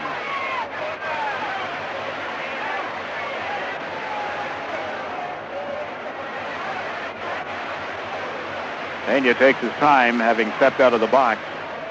Now moves back in. Charlie checks for the signs from John Stern. And the 2-strike pitch on the way. Pena went around and is called out. He was trying to get away from it, but brought the bat around, and a big strikeout for Charlie Palaio. That's his 4th for this ball game. And he gets Pena for the 2nd time tonight. Now 1 away. Berra steps in. McWilliams in the on-deck circle. Nets lead 3-0. 3 runs, 2 hits, no errors. The Pirates, no runs, 3 hits, and they have committed the only error of the ball game. Palaio's pitch is swung on, and a looper into right field. That'll score a run. Youngblood with a long throw to Stearns. Not in time. Easler slid under the tag. It was close at first as Youngblood gunned it into Stearns in a hurry, but not early enough to get Easler. So the Pirates are on the board, and they have runners at first and second with 1 away. Base hit for Dale Berra, his 2nd of this series, his 7th against the Mets, and he drives in a run. The play was surprisingly close at the plate. A bloop out into right field. Youngblood with a great throwing arm, though, and he made a super throw to Stearns just a bit late, and Easler crossed the plate. No one had been able to nail down that right field position with the Mets. And in this series, Youngblood has not only played the position well, he has swung a mean bat. And he may be the heir apparent on a day-to-day basis in the right field area. Here's McWilliams, left-handed batter. He was out on strikes his only time up. Squares around the bunt, lays it down to Kingman. Over to Baylor in time. The sacrifice moves the runners to second and third as McWilliams goes out, scoring 3-4. Now Lee Lacy is at third, and Berra is at second. 2 away. And the batter will be Omar Moreno. Moreno walked in the first inning, stole second, ended up at third before the inning was over. Fly to George Foster in left field. His second time up. And now has an opportunity to drive in a couple of runs with a base hit here. Mets lead at 3-1. Moreno has batted in 30 runs on the year. 3 home runs. And his average now at .249. That's from the left side. Palaio checks the runners.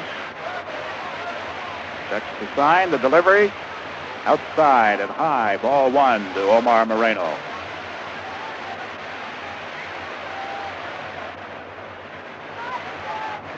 Lacy takes his lead off third. Here's the pitch from Palaio. Again outside. Ball 2. Tying runs on board for Omar Moreno. Charlie Palaio again checks the runners. 2-0 pitch. Upstairs. Ball 3. Well, first base is open, but you've got Johnny Ray following Moreno, and then you've got Madlock. So it is not an easy batting order. Best hitting team in the National League. Here's the pitch from Palaio. Called strike 1. Right down the middle. So the count is 3 balls and a strike on Omar. Charlie's been in a jam several times tonight. Here's the wind, and the pitch is fouled back. So the count is full. 3 balls and 2 strikes. 2 away, 2 on. Playing at the top of the 4th. Moreno's batting average slipped to below .240 in June. The Pirates felt that he was lunging at pitches, swinging at bad balls. But he has a full count here. 2 away. We check the runners. Palaio at the belt. The pitch. Inside. He walks Moreno, and the bases are full. Second walk given up by Charlie in this inning. He walked 2 men back in the first. And here is Johnny Ray. Ray singled his last time up. Fly to left field his first trip to the plate tonight. And in this series, he has 5 hits in 9 trips to the plate. Batting .357 against the Mets. Ray bats from the left side. Palaio, the right-hand pitcher. Bases are full. 2 gone. First pitch. Outside and low. Ball 1. This has been Charlie's problem this year. A lack of control at times. He averages 5 walks a ball game, and he has hurt himself tonight with walks. He's given up more free passes than anybody in the Mets staff. Ray swings a high fly ball right field side. Youngblood gives it a chase. Up against the wall. Can't grab it. 1 run is in. The second run will score. Ball game is tied. A third run is in, and the Pirates get a triple from Johnny Ray to take the lead. Ray drove one high and deep into the right field corner. Youngblood made a leaping attempt but couldn't get it. And the Pirates lead 4-3 as Johnny Ray drives in Lacy, Berra, and Moreno. Youngblood made a marvelous effort to try to catch that ball up against the wall, down near the corner. Just could not quite get the glove up high enough to get it. A triple for Ray to clear the bases. And now here is Bill Madlock. First pitch from Palaio. Did he go around? Stearns appeals to first base umpire Pulley, who says no. Ball 1. A ball, no strikes on Bill Madlock. Johnny Ray at third. The Pirates lead the ball game 4-3. Inside, ball 2. Vallejo. Well, as Steve said, Charlie goes along so far, and then all of a sudden, control problems, and that's what happened here in the fourth. Vallejo the wind, the pitch, called, strike 1. 2 balls and a strike. Activity in the Mets bullpen. Pat Zachary up and throwing. Vallejo the stretch, the pitch, fouled on. So the count is even. 2 balls, 2 strikes. 2 away, but more importantly, the Pirates have had 4 men cross the plate.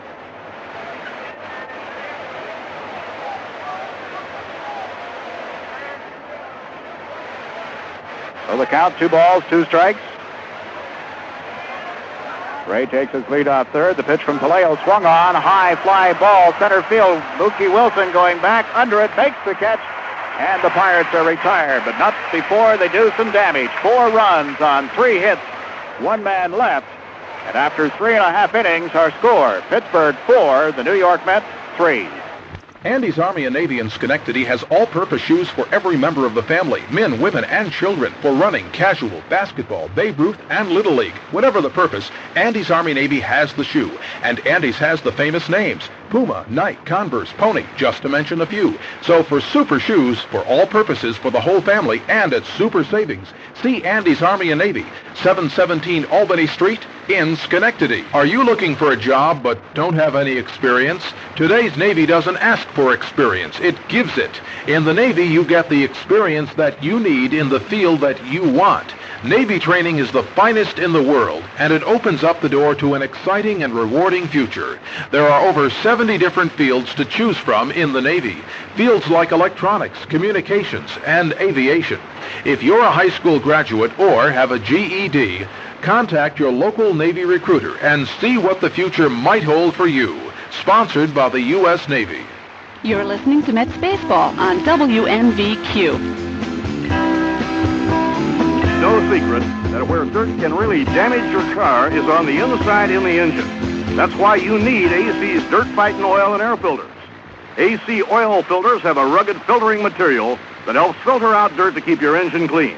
AC air filters are designed to include an oil-wetted filtering element to help promote dirt-holding capacity.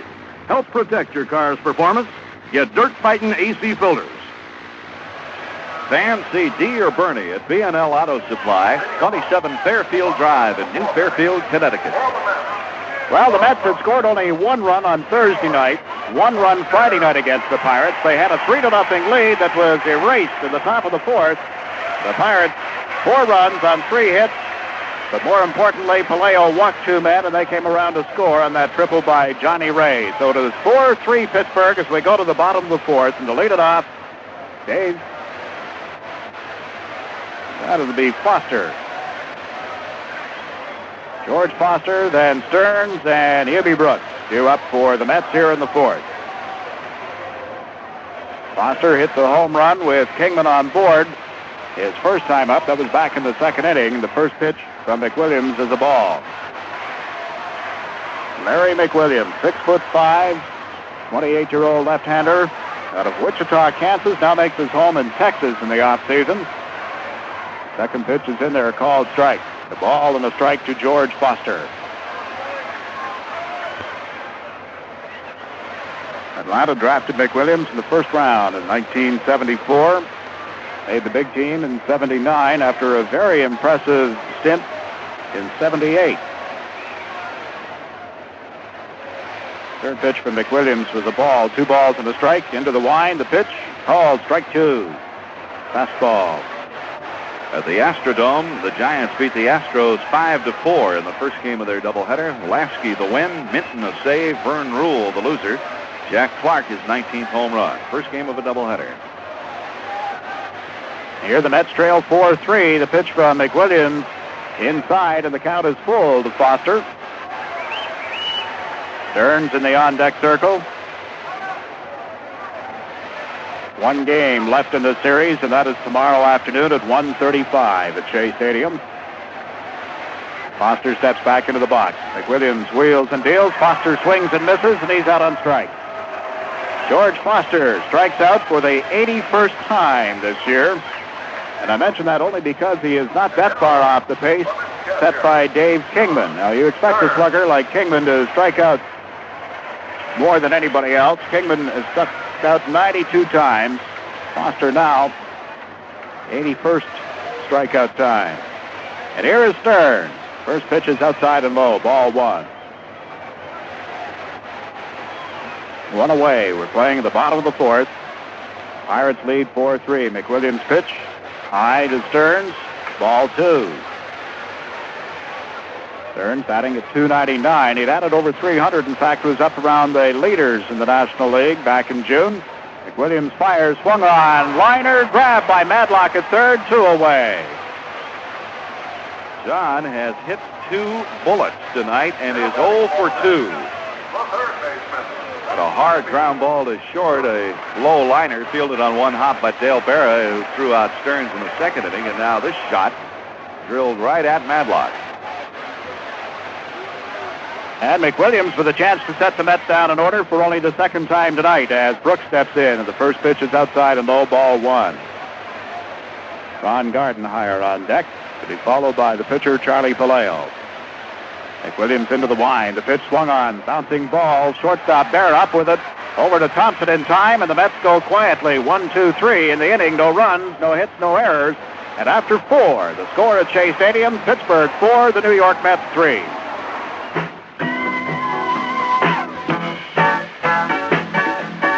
But for you,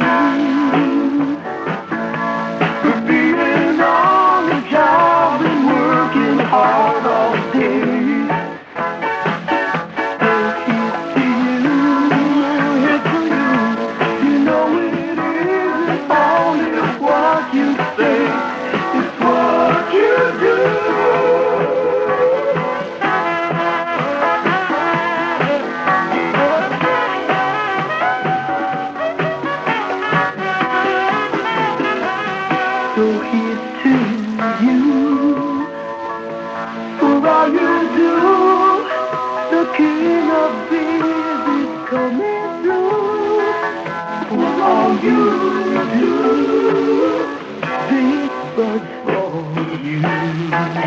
Bush, St. Louis.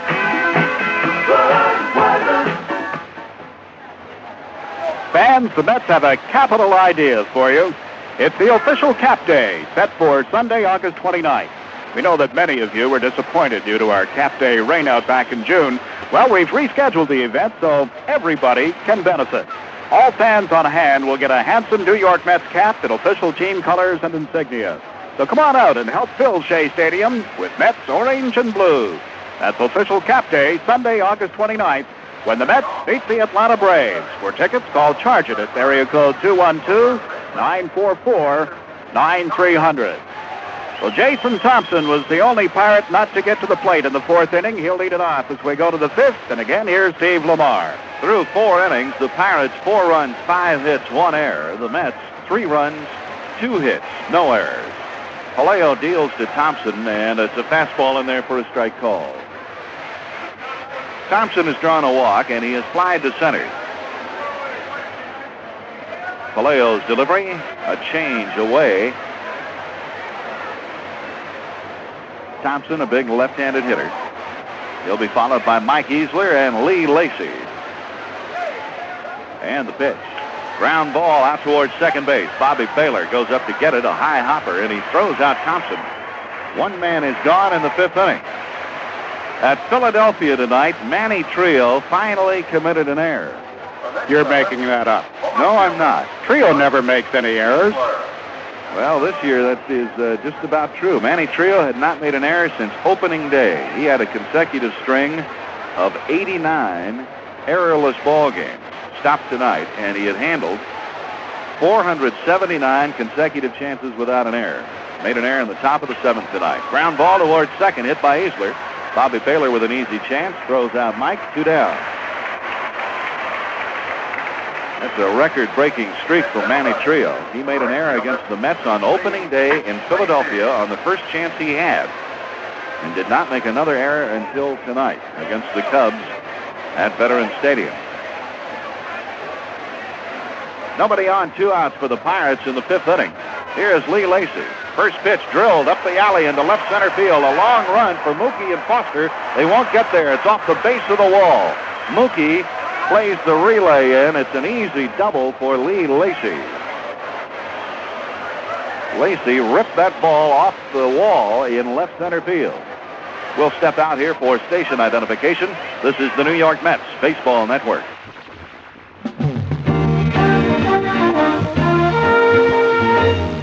You are with 97 FM, WMVQ Amsterdam.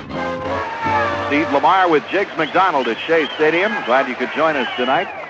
4-3 Pirates in the 5th inning. Lacy at second base, 2 down, and Tony Pena the batter. He has struck out his 2 times up tonight.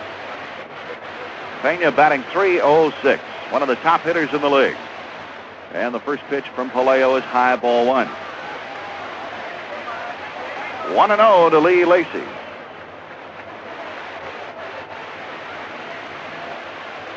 Easler the lead at second base. Or Lacy the lead at second. The pitch to Pena, lined out into right field. Youngblood comes on, makes the catch, and the inning is over. And Pena, in frustration, slams his batting helmet to the ground as he reached first base. He hit the ball hard, but Youngblood came on to make the play. No runs, 1 base hit, and 1 man left at second. We're in the middle of the 5th inning with a score. Pittsburgh 4, the Mets 3. The great outdoors. If you're a homeowner, you may think they're not all that great, at least as far as your home is concerned. Kelly Lumber Company of Amsterdam, Johnstown, and Caroga Lake can't do your chores for you, but Kelly Lumber can provide you with the quality products and advice you need, whether it's a gallon or 2 of famous Pittsburgh paint or new shingles for your roof. Kelly has it all. For your home, inside or out, it's Kelly Lumber Company in Amsterdam, Johnstown, and Caroga Lake. Honda made it simple, and Mohawk Honda in Schenectady will make it easy for you to own a new 82 Honda. You'll get a car price to match your budget, and then Mohawk Honda's computer diagnostics will help you keep your new Honda in top shape. If it's a used car, Mohawk Honda has a supply of pre-owned Hondas from steady customers who like to trade up. So come drive a fuel-efficient Honda soon. The selection has never been better at Mohawk Honda, 756 State Street, Schenectady. You're listening to Mets Baseball on WMVQ.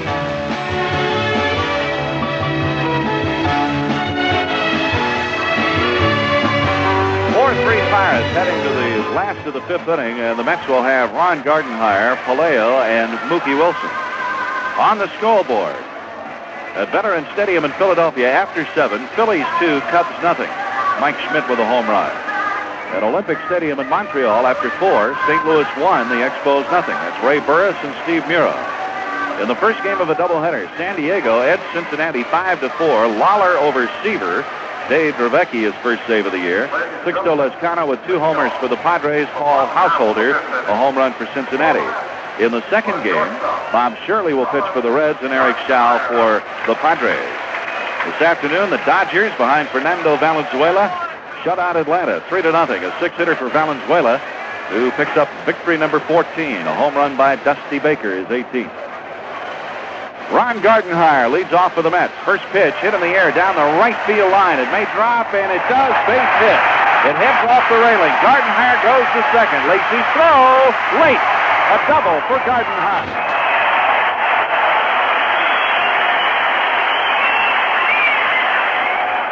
Well, Ron Gardenhire, who has struggled at the plate, both in this series against the Pirates, lashes one into right field, just fair, just landed inside the chalk. No more than 6-7 inches inside, and Lacy gave it the chase. Gardenhire into second and slid head first, but in before the throw from Lacy. So the Mets with their leadoff man at second base, and the pitcher, Charlie Palaio, will be the batter. Gardenhire's 12th double of the year. He is at second, no one out, and the Pirates, of course, will look for the bunt here from Charlie Palaio. Jason Thompson, very shallow on the grass at first base. Madlock at third is even with the grass. Now he charges. Here's the pitch, a strike call to Palaio. On that delivery, the Pirates were charging from the corners. Thompson from first, Madlock from third, and Dale Berra, the shortstop, was moving over to third to cover that bag in case there was a play there, and the Pirates had a chance to get Gardenhire. Palaio took the pitch for a strike, and now Frank Howard wants to talk with him. A conference of short duration. Howard goes back to the coach's box at third, and Palaio back up to the plate. Now a meeting on the mound. McWilliams, Madlock, and the catcher, Tony Pena.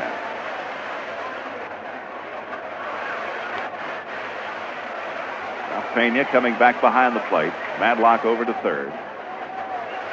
Madlock up at the cut of the grass. Thompson very shallow at first base. Larry McWilliams, the left-hander, set. Here's the pitch. And Palaio takes strike two called. It is 0-2. Mets down by a run, 4-3. They have Gardenhire at second. No one out in the fifth inning. Spot where the Mets have to get that runner over.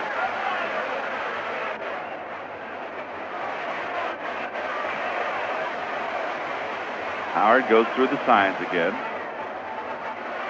Palaio around the bunt. The pitch bunted foul, and he's out of there. So Charlie could not get the job done. Goes as a strikeout. That's number 4 for Larry McWilliams. Well, some of the fans booing. You know that it's an automatic out as he squares the bunt unless he is successful. Charlie was not. But Charlie is not alone. A lot of the Mets have not been successful in efforts to move the runner this year. Now here's Mookie Wilson with Gardenhire still at second base and one away.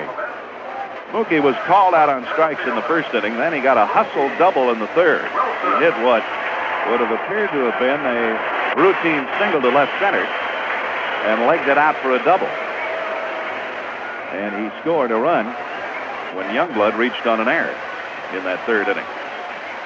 One out. Pitch to Mookie, a slow hopper, third base side of the mound. McWilliams gloves it and throws him out. Second out of the inning as Gardenhire moves along to third.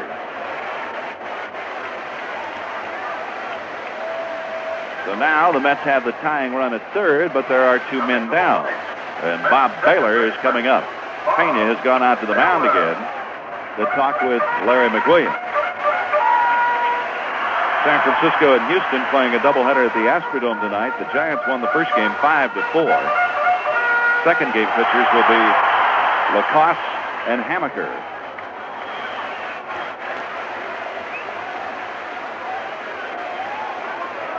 Bob Baylor, the batter. Bob hitting .286, 0 for 2 tonight, is grounded to short and popped to short. Larry McWilliams from the windup delivers, and it's popped a foul out of play behind the plate. Strike one. The end of one in Texas. The Rangers 3, the Yankees nothing. Doyle Alexander against Charlie Huff.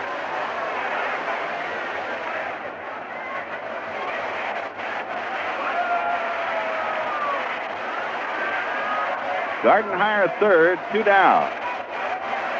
Williams steps off, plus Gardenhire back to third. Ron had a pretty good lead.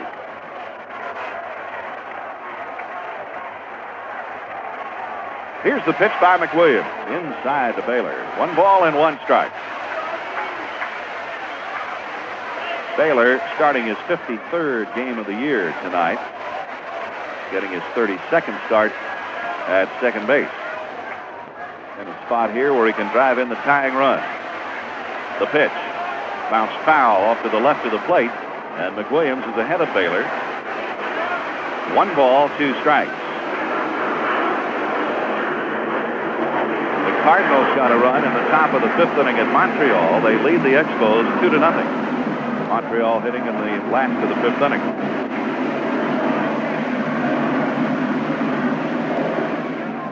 San Diego did not score in the top of the 1st inning at Cincinnati in their second game tonight. Swing and a bouncer foul down the third baseline. It is still 1-2. Padres won their first game 5-4 over the Reds. Baltimore and Kansas City, no score after 1. It's Vida Blue for the Royals, and Mike Flanagan for the Birds. Boston at Chicago, no score after one. Eckersley and Burns. The pitch. Baylor with a ground ball, third baseline foul. Gloved by Madlock behind the bag. And the count remains 1-2 to Bobby Baylor.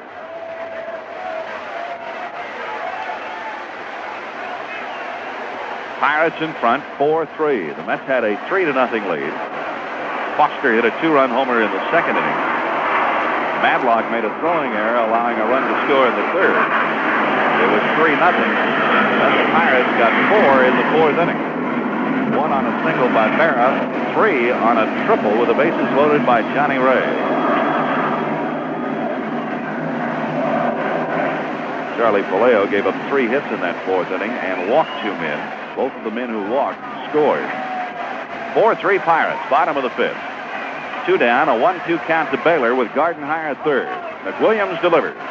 Away from Baylor, 2 balls, 2 strikes.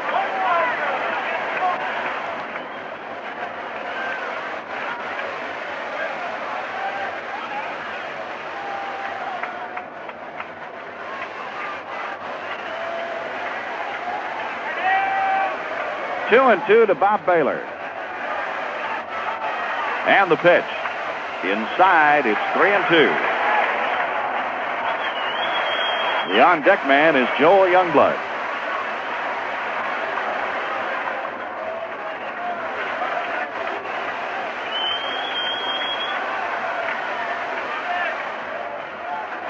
Three balls, 2 strikes to Baylor. 2 men gone. Gardenhire is at third, 90 feet away from scoring the tying run. The pitch fouled away up on the screen, and it's still 3-2.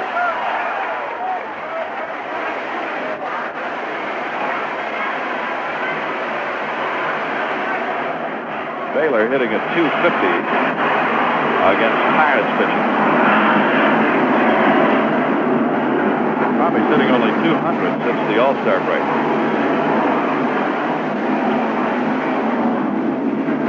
He's looking for a big hit here. Omar Moreno well over into right center field for Bobby Baylor. Outfield rather shallow. Easler well off the left field line.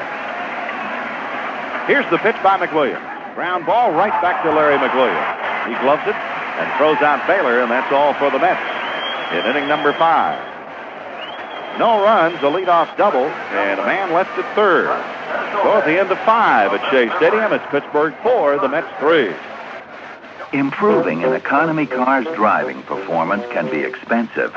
High-performance exhaust system, $150. Fuel injection, $250. Turbocharging, $1,800. But you may not have to spend your money upgrading with expensive car parts if you can upgrade with an economical gasoline. Like new Getty Unleaded Plus, the unleaded gasoline that helps your car get premium performance at a regular price. It helps relieve the knocks, pings, and strain on your wallet. Next time you need a fill-up, take your cap off to Getty, a luxury every economy-minded driver can afford. New Getty Unleaded Plus. Unleaded Plus may not be available at some stations. Getty and Shadow Traffic are offering free $3 discount coupons for up to 4 general admission tickets to Encore, commemorating 50 years of entertainment at Radio City Music Hall. Coupons are available at participating Getty stations while the supply lasts, no purchase necessary. Juvenile Mart and Sleep Shop in Flushing is ready to go to bat for you with a swingingest savings on Super Sealy bedding. Come on in now for your best selection, and make sure you touch all bases. Juvenile Mart is loaded with specials throughout the store. They are true bedding professionals who know how to give you the best night's sleep at the greatest price. So come on in now to Juvenile Mart, Queens' largest juvenile furniture store, 15805 Northern Boulevard in Flushing. You'll walk out with a winner. Sealy, really. Dale Berra.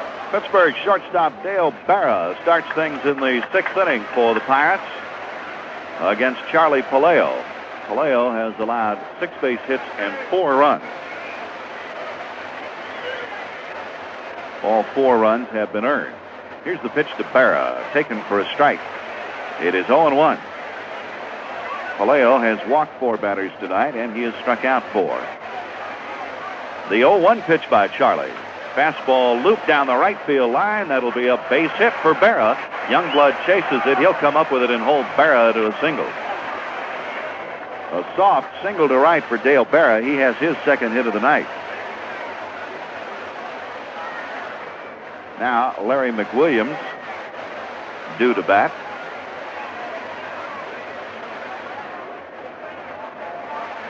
Larry had not been out in the on-deck circle. Takes the jacket off, grabs a bat out of the rack, and heads out there. The big left-handed hitting pitcher, left-handed hitting batter as well. Larry McWilliams.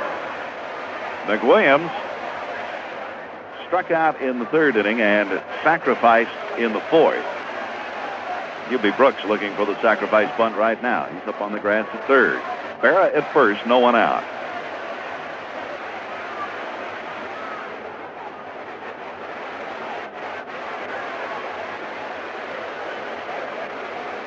Now the stretch by Palaio. Here's the pitch. McWilliams around the bunt, lays it down, first base side of the mound. Palaio looks to second, throws to first for the out. So Berra has been moved along. It goes Palaio to Baylor, 1-4, and another sacrifice bunt for Larry McWilliams.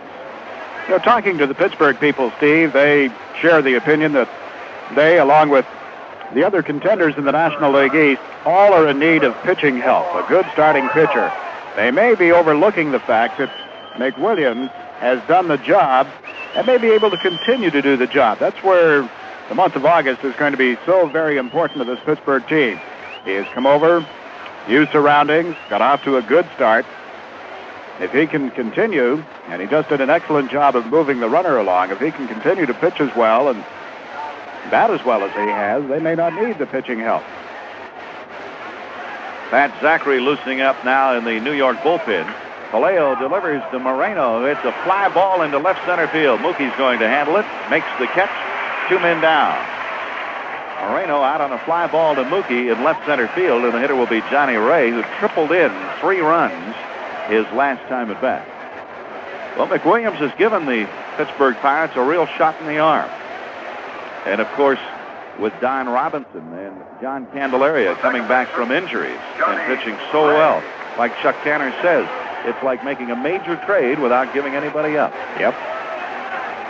And the contribution of this man at the plate as well, Johnny Ray. He has been so important to the Pirates. Here's the pitch to him. Slider in there for a strike. It's 0-1. Ray 2 out of 3 tonight. And 6 for 10 in this series. He could very well be the first Pittsburgh Pirate ever to be named National League Rookie of the Year. That's hard to believe. It is. Berra leads at second. The pitch high and tight. It was right at the batting helmet of Johnny Ray, and he got out of there in a hurry and then took a quick look out toward Charlie Palaio. And looking at the replay, I don't blame him for getting out of there in a hurry. 1 ball, 1 strike. Berra at second, 2 men down. Pirates out in front, 4-3 in the top of the 6th. Palaio delivers fastball, grounded to Baylor. He's got it. Here's the throw to Kingman, and Palaio's out of the inning. No runs, a leadoff base hit, and a man left at second. We're in the middle of the 6th. With the score, the Pirates 4, the New York Mets 3. There's nothing like the flavor of meat or poultry cooked on an outdoor grill. But there's also nothing like the inconvenience involved with outdoor cooking, like handling messy charcoal and lighter fluid. You can avoid all of this and enjoy your barbecues to the fullest with a Duquesne gas grill from Amsterdam Oil Heat. Duquesne gas grills are versatile, efficient, and just plain fun. Duquesne gas grills sport such innovative features as the Rotissa Grate and Lava Grate, a porcelainized steel cooking grid, 3 completely independent burners for grilling and rotissing, and VisuGlow, which allows you to see that the grill is lit even in the brightest sunlight. And there is a wide variety of Duquesne gas grills from which to choose, so there is sure to be one that meets your needs and matches your budget. See what makes the Duquesne gas grill stand out from all the rest. Stop in soon at Amsterdam Oil Heat Corporation, 164 West Main Street. You're listening to Mets Baseball on WMVQ.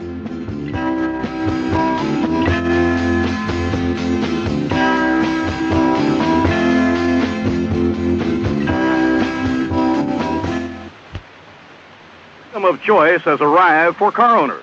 Freedom of choice means that now famous Delco Freedom batteries are available in 4 different series to fit your price and performance needs. Every Delco Freedom battery is maintenance-free. You never have to add water. From the top-of-the-line Freedom 60 to the budget-price Freedom 30. That's Delco battery quality and freedom of choice. Stop in at the Auto Advice Squad, 166A Seacliff Avenue in Glen Cove. On the Diamond Vision scoreboard, why don't you stand up and take a bow? Well, coming to bat in the bottom of the 6th inning against Larry McWilliams. The Pirates are in front 4-3, and they've out-hit the Mets 7-3 tonight. I was just going to comment, we had the fashion show prior to the game tonight, and the Mets' magic moment on Diamond Vision. Anytime you're out here at Shea, and we found a model in the crowd, or the cameraman did tonight.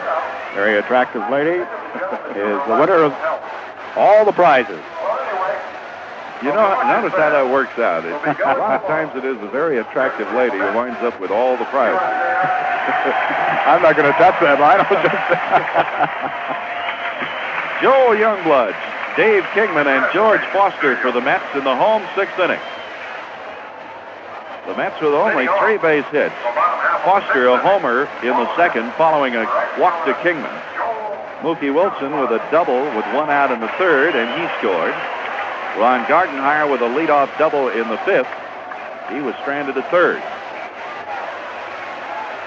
4-3 Pirates. Joel Youngblood has struck out and reached on an error. First delivery lined, and Matlock makes the catch. Going to his left, sticking out the glove, lunging and pulling down that hard-hit line drive by Youngblood. Well, Matlock has played the position well. That's 2 tonight. He robbed Stearns back in the 4th, and here in the 6th, first pitch to Youngblood, lasted. And Matlock, amazing. 31 years old now. He came up with a big grab off Youngblood. Now Dave Kingman drew a walk and scored in the 2nd inning. Grounded out to Matlock in the 3rd. The pitch by McWilliams. A swing and a miss, strike 1. And a big swing by Kingman. Mets trailing 4-3. We're in the last of the 6th inning.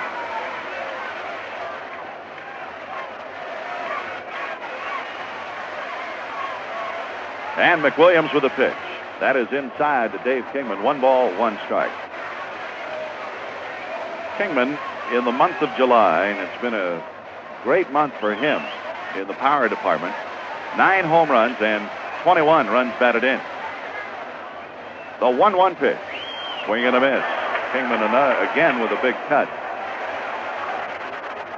So that sinker dropping down on Kingman, and he couldn't find it. 1-2. Kingman with 318 lifetime home runs. He is tied with Roy Sievers for the 41st spot on the all-time list. The pitch, just missing away. 2-2. Bases empty, 1 out in the 6th inning. The pitch. Kingman with a weak swing and a miss is out of there.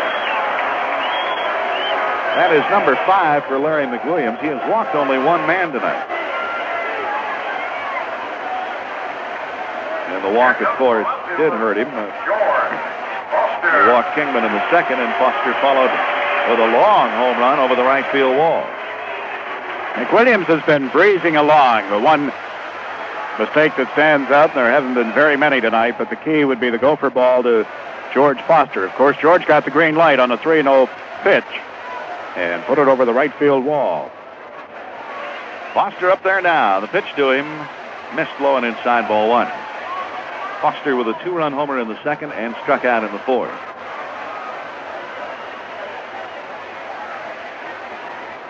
The outfield about straight away and deep for George. Now the 1-0 pitch. That's a strike called at the letters, and it's 1-1.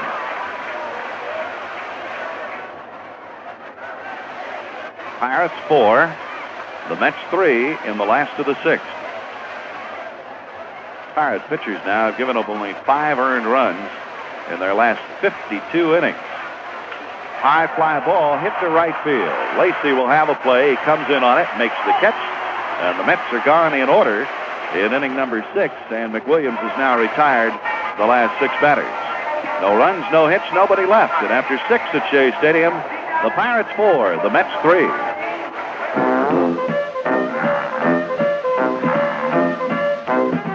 This was for you, for being on the job and working hard all day. So here's to you. You know there's no one else who does it quite the way you do. All you do. This buzz for you.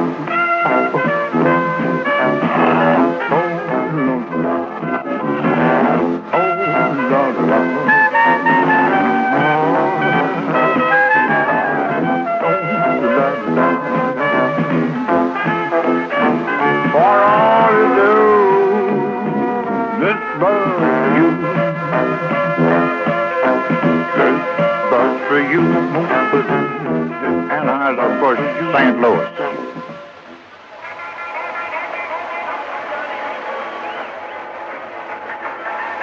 Through 6 innings at Shea Stadium, Pittsburgh 4 runs, 7 hits. The Mets 3 runs and 3 base hits. We move to the 7th inning, and Jiggs McDonald. All right, Steve Lamar, due up for the Pirates here in inning 7. It'll be Madlock, Thompson, and Easler. The ball game at Philadelphia is over, and the home run by Schmidt stood up as the winning run. Phillies added another in the 7th to defeat Chicago 2-0. So the Phillies have won 4 straight, and the Cubs on the other end of the streak have lost 8 in a row now. Winning pitcher was Ripley. Jidrow came on in relief. Excuse me, the winning pitcher was Bystrom. Ripley, the loser, is now 3-4. And the Mets trail 4-3. Madlock leans into the first pitch from Palaio. High fly ball. Foster is there to make the grab. He came over near the line in left field. And Madlock is down to open up the 7th inning. That'll bring up Jason Thompson. Thompson drew a walk in the first. Fly to Mookie Wilson in center field in the 3rd inning. And grounded to Bob Baylor his last time up in the 5th. Pirates 4 runs, 7 hits. The Mets with only 3 hits off Larry McWilliams, but they have 3 runs in this ball game. Thompson, who had been in the on-deck circle, went back to the dugout and now strides toward the plate. Jason Dolph Thompson, primarily a pitcher at Apple Valley High School, went to California State at Northridge, California. Steps out of the box, heads back toward the on-deck circle. Perhaps he wanted the pine tar, but that's not the case. He's going to get a different bat. Thompson up with nobody on and 1 away here in the top of the 7th.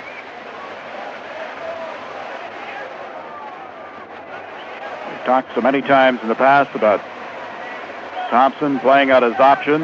Mentioned earlier tonight that he reportedly is happy in Pittsburgh. The Pirates, after acquiring him a couple of years ago, tried to send him on to the Yankees, as you recall, but the baseball commissioner stepped in. Too much money involved in the deal for his liking, and Thompson stayed in Pittsburgh.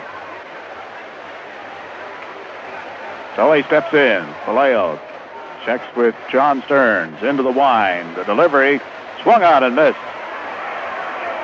Thompson, big cut at that pitch from Charlie Palaio. No activity in either bullpen. Well, now we get a couple of folks up in the Pirate pen, and Thompson swings high fly ball. Shortstop Gardenhire calling for it, makes the catch, and 2 away. Well, in the past, this is where Charlie has found himself in the problem area after getting the first runner, or the first batter at least, and then the second. He has fallen behind, and Easler comes to the plate now. He singled in the 4th inning, came around to score. First time up, he grounded to Hubie Brooks. Last time, grounded out to Baylor. So he's 1 for 3 tonight with a run scored. And Jerry Crawford wants to have a look at the baseball. Walks out to the mound, checks it out, and hands it back to Charlie Palaio. Pirates lead 4-3. They have out-hit the Mets 7-3. So Easler steps in, 2 away. Palaio into the wind. The pitch swung on, and a hit into right field. Bouncing to Youngblood, who is up with it. Easler takes the turn and comes back to first. So again, after getting the first 2 batters, Charlie Palaio gives up a hit. And here is Lee Lacy. Lacy with his best year ever as far as base stealing. He has 28 steals and thrown out 9 times. Pitch from Palaio swung on and fouled back into the seats. Strike 1. Leonidas Lacy, born in Longview, Texas, now lives in Calabasas, California, a suburb of greater Los Angeles. Lacy, 34 now.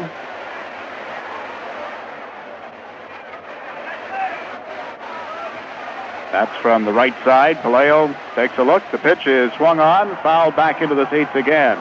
So Charlie is out in front of Lee Lacy. No balls, 2 strikes.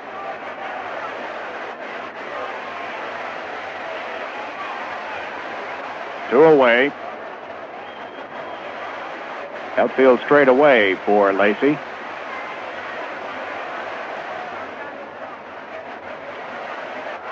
Easler takes his lead off first. Palaio checks the runner. Here's the pitch. Up high and inside. Ball 1. Correct to count it. It's a ball and a strike to Lacy. Playing in the top of the 7th at Shea Stadium, I'm Jiggs McDonald, along with Steve Lamar, and Lacy fouls it back into the seat. Nice grab by a fan down below us in the club level.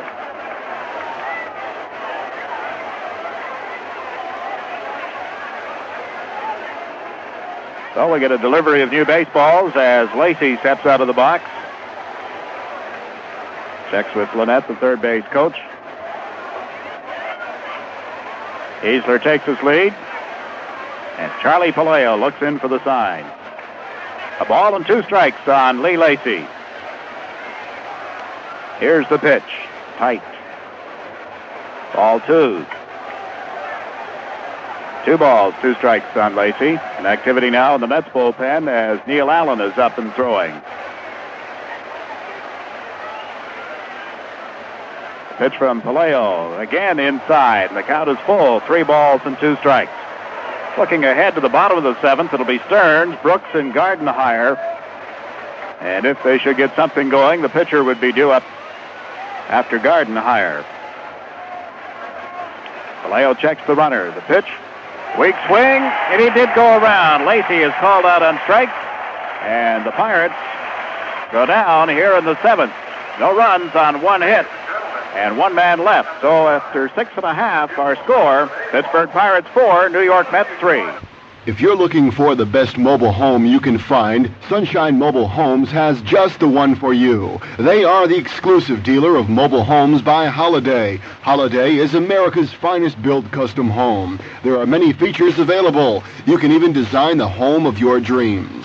Holiday homes are built up to 75 feet long with 2 or 3 bedrooms to fit your needs. It's Sunshine Mobile Homes, Route 30 in Mayfield and Vale Mills, for the most reasonable prices in the area. At Sunshine Mobile Homes, my friend, we're America's good old boy. Now, oh Plymouth is offering rebates on Plymouth imports. Rebates of $300, $400, even as much as $500 on Champs and Sapporos, and Schenectady Chrysler Plymouth has several models from which to choose. Stop in and make your selection now and take advantage of a $300, $400, or $500 rebate on Plymouth imports at Schenectady Chrysler Plymouth at 1016 and 1040 State Street, Schenectady. 23 years young and still going strong. You're listening to Mets Baseball on WMBQ. Well, as we go to the bottom of the 7th, we'll have a new pitcher for the Pittsburgh Pirates, and it'll be their veteran man out of the bullpen, The sidearm delivery of Kent DeCovey will be the next to face the Mets. Before John Stern steps in to lead things off, let's pause for station identification. This is the New York Mets Baseball Network. You're listening to Mets Baseball on Radio home of the Mets. WMVQ.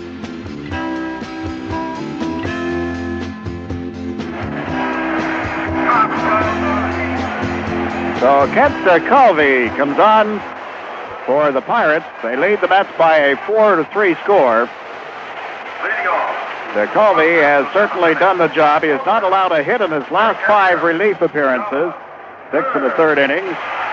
Picked up 3 saves at that time, and since the strike of a year ago, he has appeared in a total of 82 games and allowed only 30 earned runs in 124 innings. That's an ERA of 2.18. 35 years of age now. 6'4", 175 pounds. So after the left-hander McWilliams had allowed only 3 hits through 6 innings, here's DeCovey. He'll face John Stearns, leading it off in the bottom of the 7th. First pitch, Stearns moved through to bunt, but strike 1.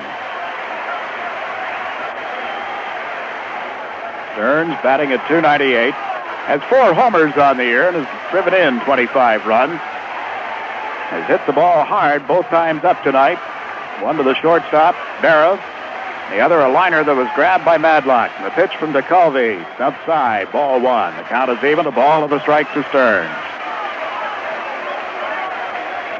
Against Pittsburgh pitching, Stearns was batting .286 at the start of this ball game, and only 2 hits and 8 official at-bats in the first 2 games. A swing and a ground ball. Madlock up with it. Long throw in time to get Stearns and 1 away. Madlock had to charge in toward the mound to grab that bouncing ball out the bat of Stearns. That brings up Hubie Brooks. Hubie flied out, first time up, and grounded to the shortstop Berra back in the 4th inning. Third baseman, Hubie Brooks. Hubie had been on the disabled list for a long time because of that hamstring problem. Got back with the club during the road trip to the West Coast after the All-Star break.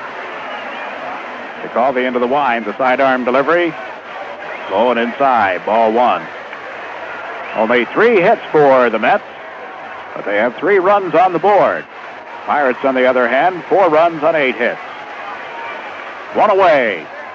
And now Hubie Brooks steps out of the box. Time is called by plate umpire Jerry Crawford. Would you say the Pirate bullpen has been doing the job? That would be an understatement. Would it ever? We talked about the San Diego bullpen earlier this year. They have done a great job. Hubie swings and misses. The count is a ball and a strike. You get a guy like DeCovey, who's back in the form that he had in the Pirate heydays. And Scurry, you can't overlook Rod Scurry. He has done a super job out of the bullpen as well. But tonight we see DeCovey. DeCovey into the wind. The pitch outside, ball 2. 2 balls and a strike on Hubie Brooks. Pirate bullpen with an ERA of 0.74 in its last 14 games. DeCovey winds, fires, swing and a miss, strike 2. Nobody on, 1 away, playing the bottom of the 7th. 2 balls, 2 strikes, the count on Hubie Brooks.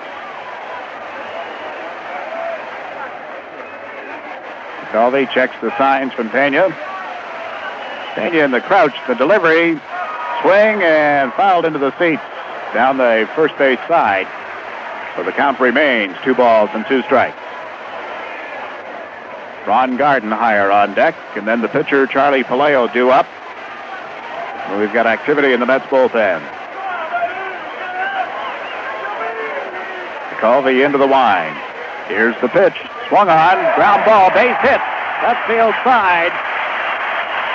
Up with it is Easler, gets it into the infield where Berra cuts it off, and Hubie Brooks has only the 4th hit of the night for the Mets.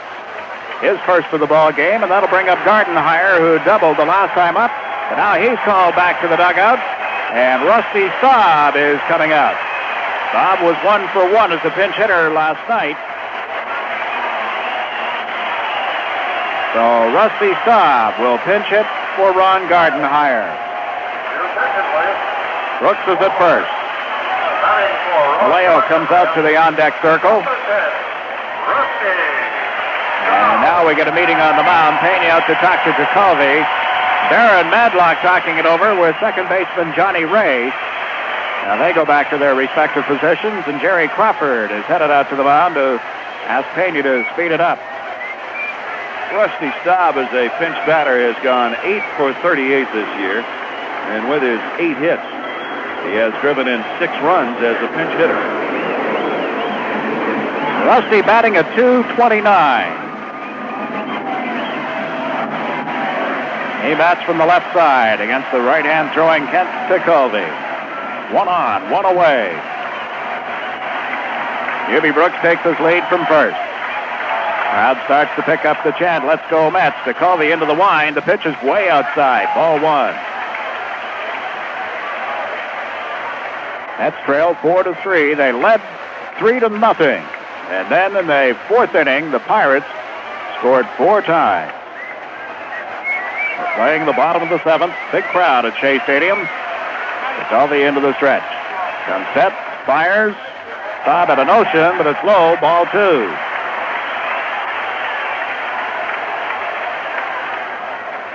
Two balls, no strikes on Rusty Staub. Frank Howard runs through a set of signs at third base. Staub has the one that he needs. Tekulve into the stretch. 2 balls, no strikes. The pitch on the way, a swing and a miss. So 2 balls and a strike. Ball got away from Pena, but out in front of the plate, no damage done.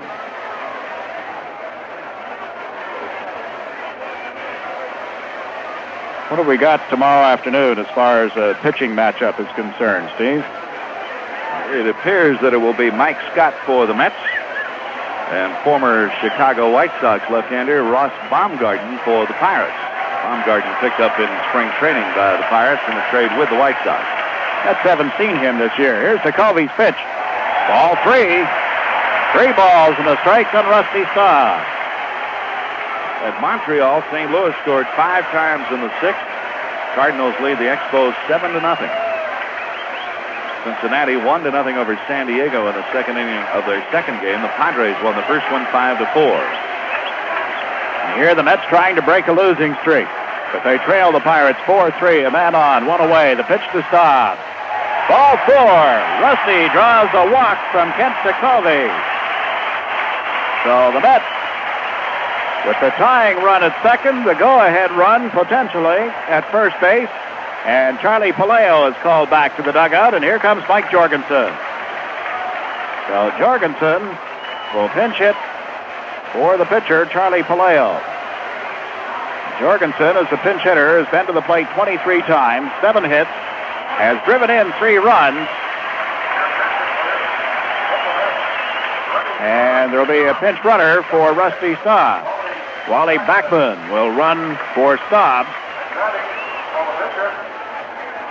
So Backman is at first. Hubie Brooks is at second. And the batter is Mike Jorgensen. 1 man down here in the bottom of the 7th. And Jorgensen was hitting at .262. 1 home run, and overall 9 runs batted in. Stats I gave you earlier. His record as a pinch hitter. Tekulve checks the runners. Now checks for the signs from Pena. Jorgensen, left-handed batter, steps in. First pitch from Tekulve. Cuts the corner. Strike 1. Jorgensen taking all the way.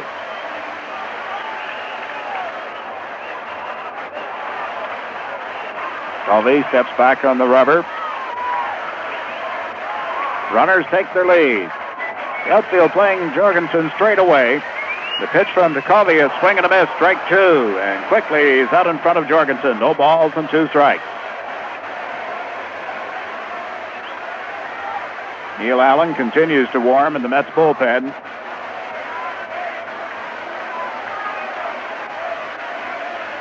2-strike count on Jorgensen. 1 away. Wilson will be next. It's all the end of the stretch. Here's the pitch, way outside, and Pena, nice move to block that. So a ball and 2 strikes on Jorgensen. Mets scored 2 in the second, 1 in the third. Held a 3-0 lead, and then the Pirates, in the 4th inning, came up with 4 runs on 3 hits, but walked. Did in Charlie Palaio in that inning as he walked Lacey and Moreno. Both came around to score. McDonald comes set. Here's the pitch, again outside. Ball 2. 2 balls, 2 strikes. Runners at first and second. Brooks at second. Wally Backman, running for pinch hitter Rusty Staub, is on at first. And 50,000 plus in the ballpark watching Tekulve.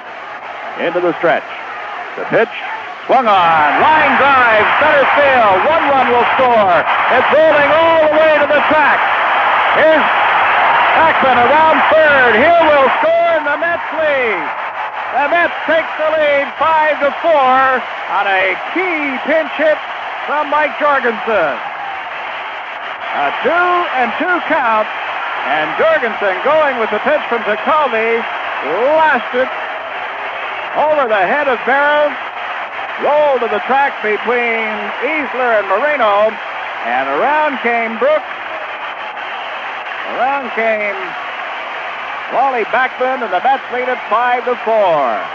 You talk about a clutch base hit and about a perfectly placed base hit. Moreno was over toward right center for Jorgensen, and Jorgie put it up the alley into left center. With something on it, it rolled to the wall. And now Chuck Tanner has some more activity in the Pirates bullpen, and we're going to get an intentional walk for Mookie Wilson. Well, it was a walk to Gardenhire that resulted in the go-ahead run. Brooks came around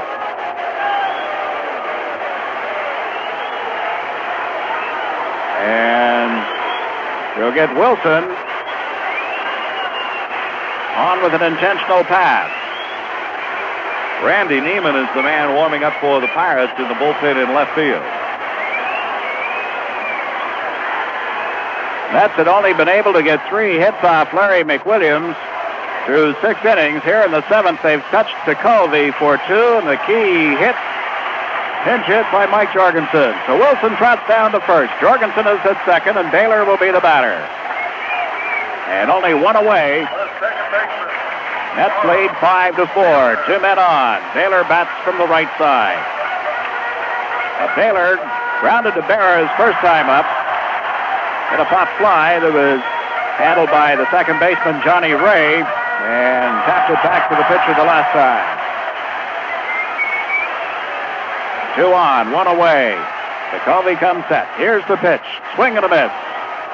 And, well, it was fouled back Pena, and he is getting up slowly. Not an easy position to play by any stretch of the imagination, and Pena is now going to draw some attention from the Pirate training staff. It caught him just on the inside of his left foot, but he's okay. These runs that have been scored by the Mets are to the benefit of Charlie Palaio, who becomes the pitcher of record on the long side right now. He could win it if the Mets hold on. Playing in the bottom of the 7th. Mets have scored 2. They've got 2 on and only 1 away. And a 1-strike count on Bob Baylor. Tekulve at the belt. The pitch, swing, and a slow down ball. Madlock up, long throw. Not in time. Bases are loaded. Infield hit for Bob Baylor. Loads them up.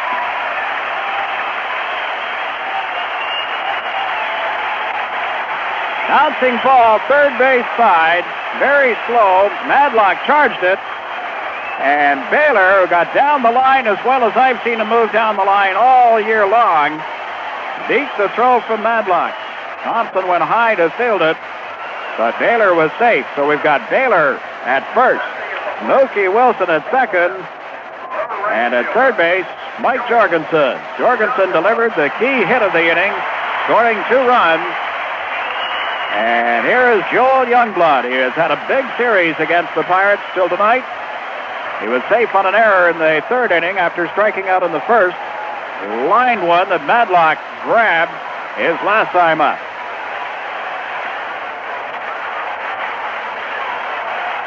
Chuck Tanner up on the dugout steps, directing people around in the outfield. They shade Youngblood around to the right side.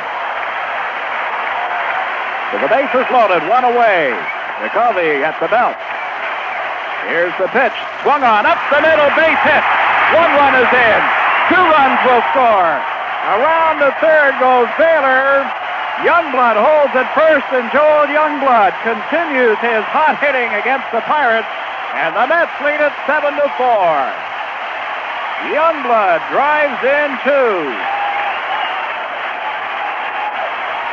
And you hear the crowd, 50,130 in the ballpark tonight, of which 48,358 are paid. And the Mets giving them something to cheer about. Runners at the corners. And it is a 7-4 New York lead as Dave Kingman steps in. He is the 8th Met to come to the plate against McCovey here in the bottom of the 7th. 4 runs have scored. Remember all those amazing stats I was giving you? Kingman swings at the first pitch. High fly ball. Not deep enough to score the run. They're going to try it. No, just a bluff. And Baylor is back to 3rd as Kingman flying into shallow center field where it was handled by Moreno. So now 2 away. 2 men on. But more importantly, 4 runs have crossed the plate. Well, DeCovey having his problems. McWilliams, who had allowed the Mets only 3 hits, has gone to the showers. DeCovey has come on here in the 7th and given up not only the 4 runs, but 4 hits. So George Foster steps in against DeCovey. Stearns is on deck. DeCovey comes back. Runners at first and 3rd. The pitch to Foster called strike 1. Got Youngblood at first. Bob Baylor at 3rd.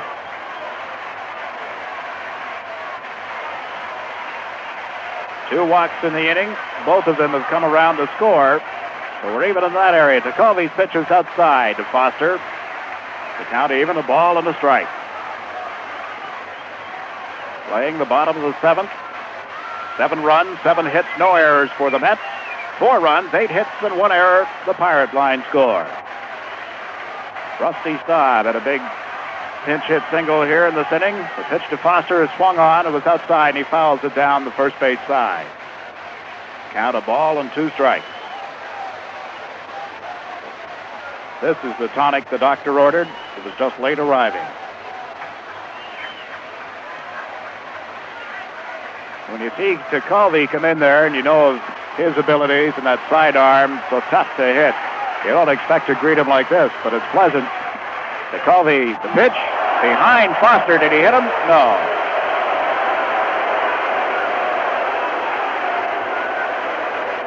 Count is 2 balls, 2 strikes, 2 away, 2 on. Fans still oohing and awing in that sidearm delivery. DeCovey takes the cap off, mops the brow, now steps back up on the mound. Moreno in center field, straight away. So is Easler and Lacey. Left and right, swing and a miss by Foster, and the Mets send 9 men to the plate. And in the inning, they get 4 runs on 4 hits and strand 2. But through 7, the Mets are back in front. Our score, the New York Mets 7, the Pittsburgh Pirates 4. Right now, Modell's Betting and Dinette at East Meadow, Center Reach, Comac, and Bayshore has a lineup of championship betting, all very specially priced. You'll feel like you've just stolen a base. Prices are so low.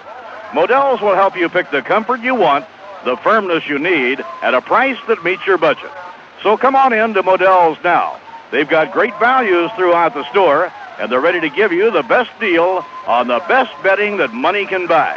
Modell's Betting and Dinette at East Meadow, Center Reach, Comac, and Bayshore. Attention, all you artists out there. We hope you're getting ready for the Mets Banner Day contest. You could win some valuable prizes. This year, our Banner Day will be held on Sunday, August 15th. And as many of you know, Banner Day is truly a Mets original. This is the day you get to show your creative talents right on the field. There'll be thousands of dollars worth of prizes given away, including a grand prize, all expense-paid trip for two. Other prizes include a giant screen color TV, home video recorder, console stereo, and more.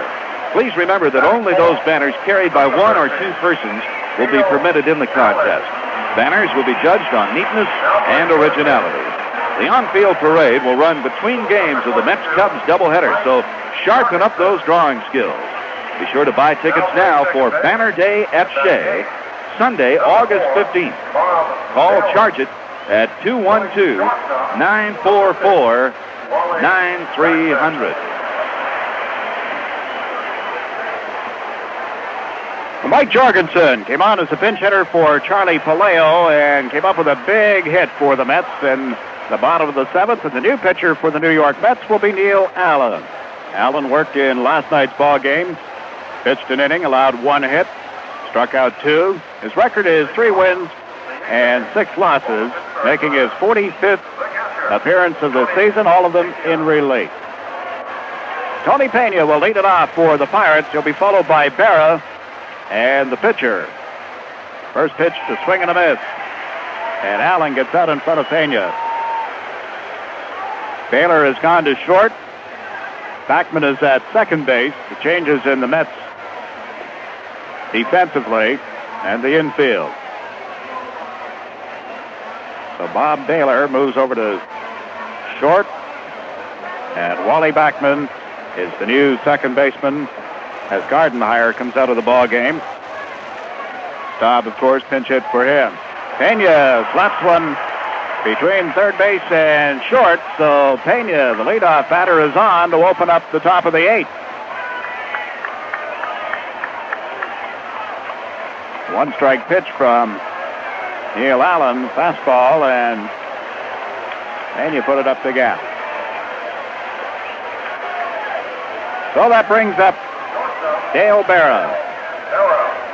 Berra has singled in each of his last 2 trips to the plate after striking out in the second inning. He came around to score in the 4th and got stranded at second after leading off the 6th inning with a single. First pitch is strike 1.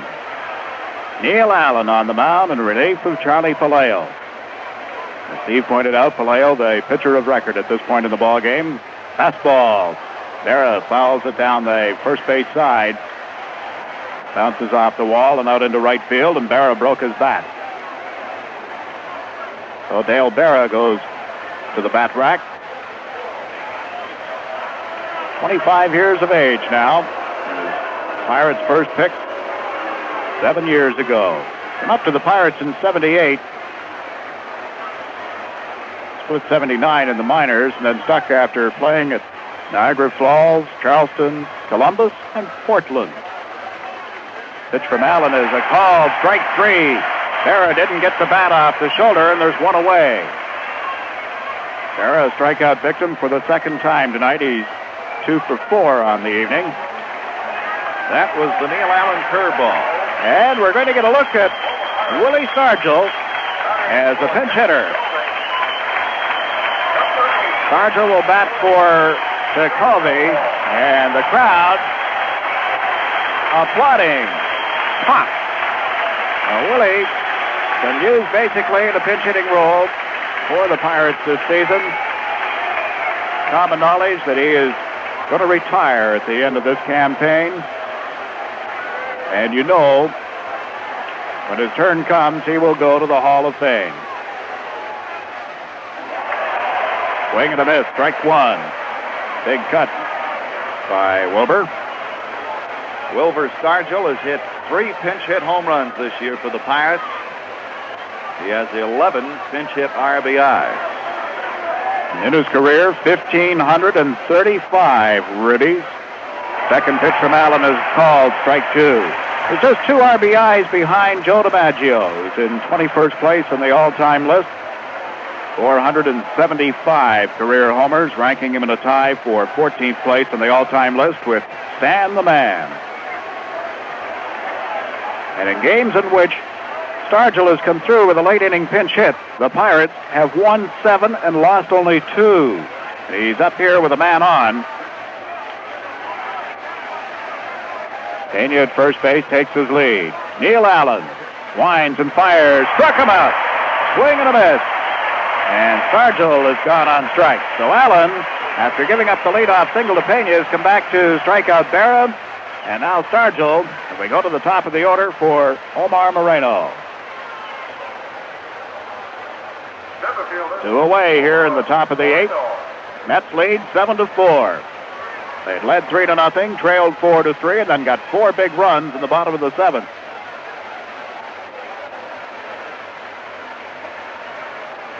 Mets outfield shaded around to the right for Moreno. Moreno came in batting .250. Allen's pitch is a called strike. Moreno with 3 homers, but you get him on, and he's a racehorse. 47 stolen bases, including 1 here tonight. Allen into the wind. The pitch fouled off. First base side. So quickly, Neil Allen is out in front of Moreno. 2 strikes, no balls.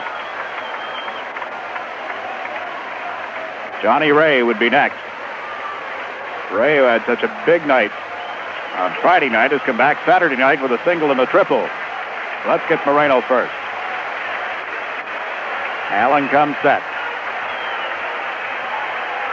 Here's the pitch, outside and high, ball 1. A ball and 2 strikes on Omar Moreno.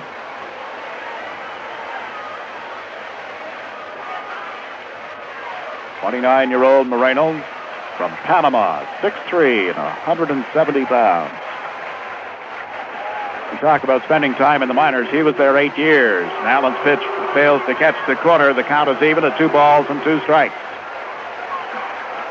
Omar hasn't missed a game since June 17th of '79. Stole a lot of bases last year, but finished second to Tim Raines. Here's Allen's pitch. Called strike 3. So Neil Allen comes in after giving up a single to Pena, strikes out the side, getting Berra, Stargell, and now Moreno. So no runs on 1 hit. And through 7.5, our score from Shea Stadium is the Mets 7, the Pirates 4.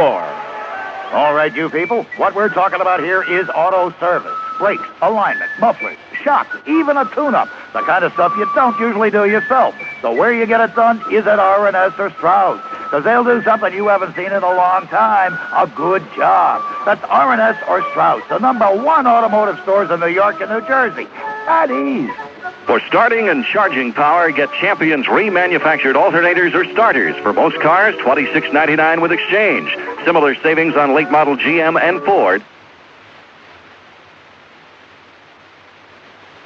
Street in Schenectady. Choose from the largest selection of Eureka backpacking equipment and tents in the area. Over 1,000 to choose from. Use Andy's convenient layaway plan. Just $5 will reserve your tent, and Andy's Army-Navy has the lowest discount prices in the area. So, for this season's camping and backpacking needs, visit Tent City at Andy's Army-Navy, 717 Albany Street, Schenectady. Attention Navy veterans. With the newly approved pay raise for the military, Navy pay is worth more than ever. Coupled with guaranteed shore duty or choice of home port, re-enlistment bonuses for those who qualify, and all of the other service benefits, the Navy has more to offer than ever. If you've been out of the Navy for less than 4 years, contact your local Navy recruiter and see just how much the Navy has to offer. The Navy wants to put you back on the winning team.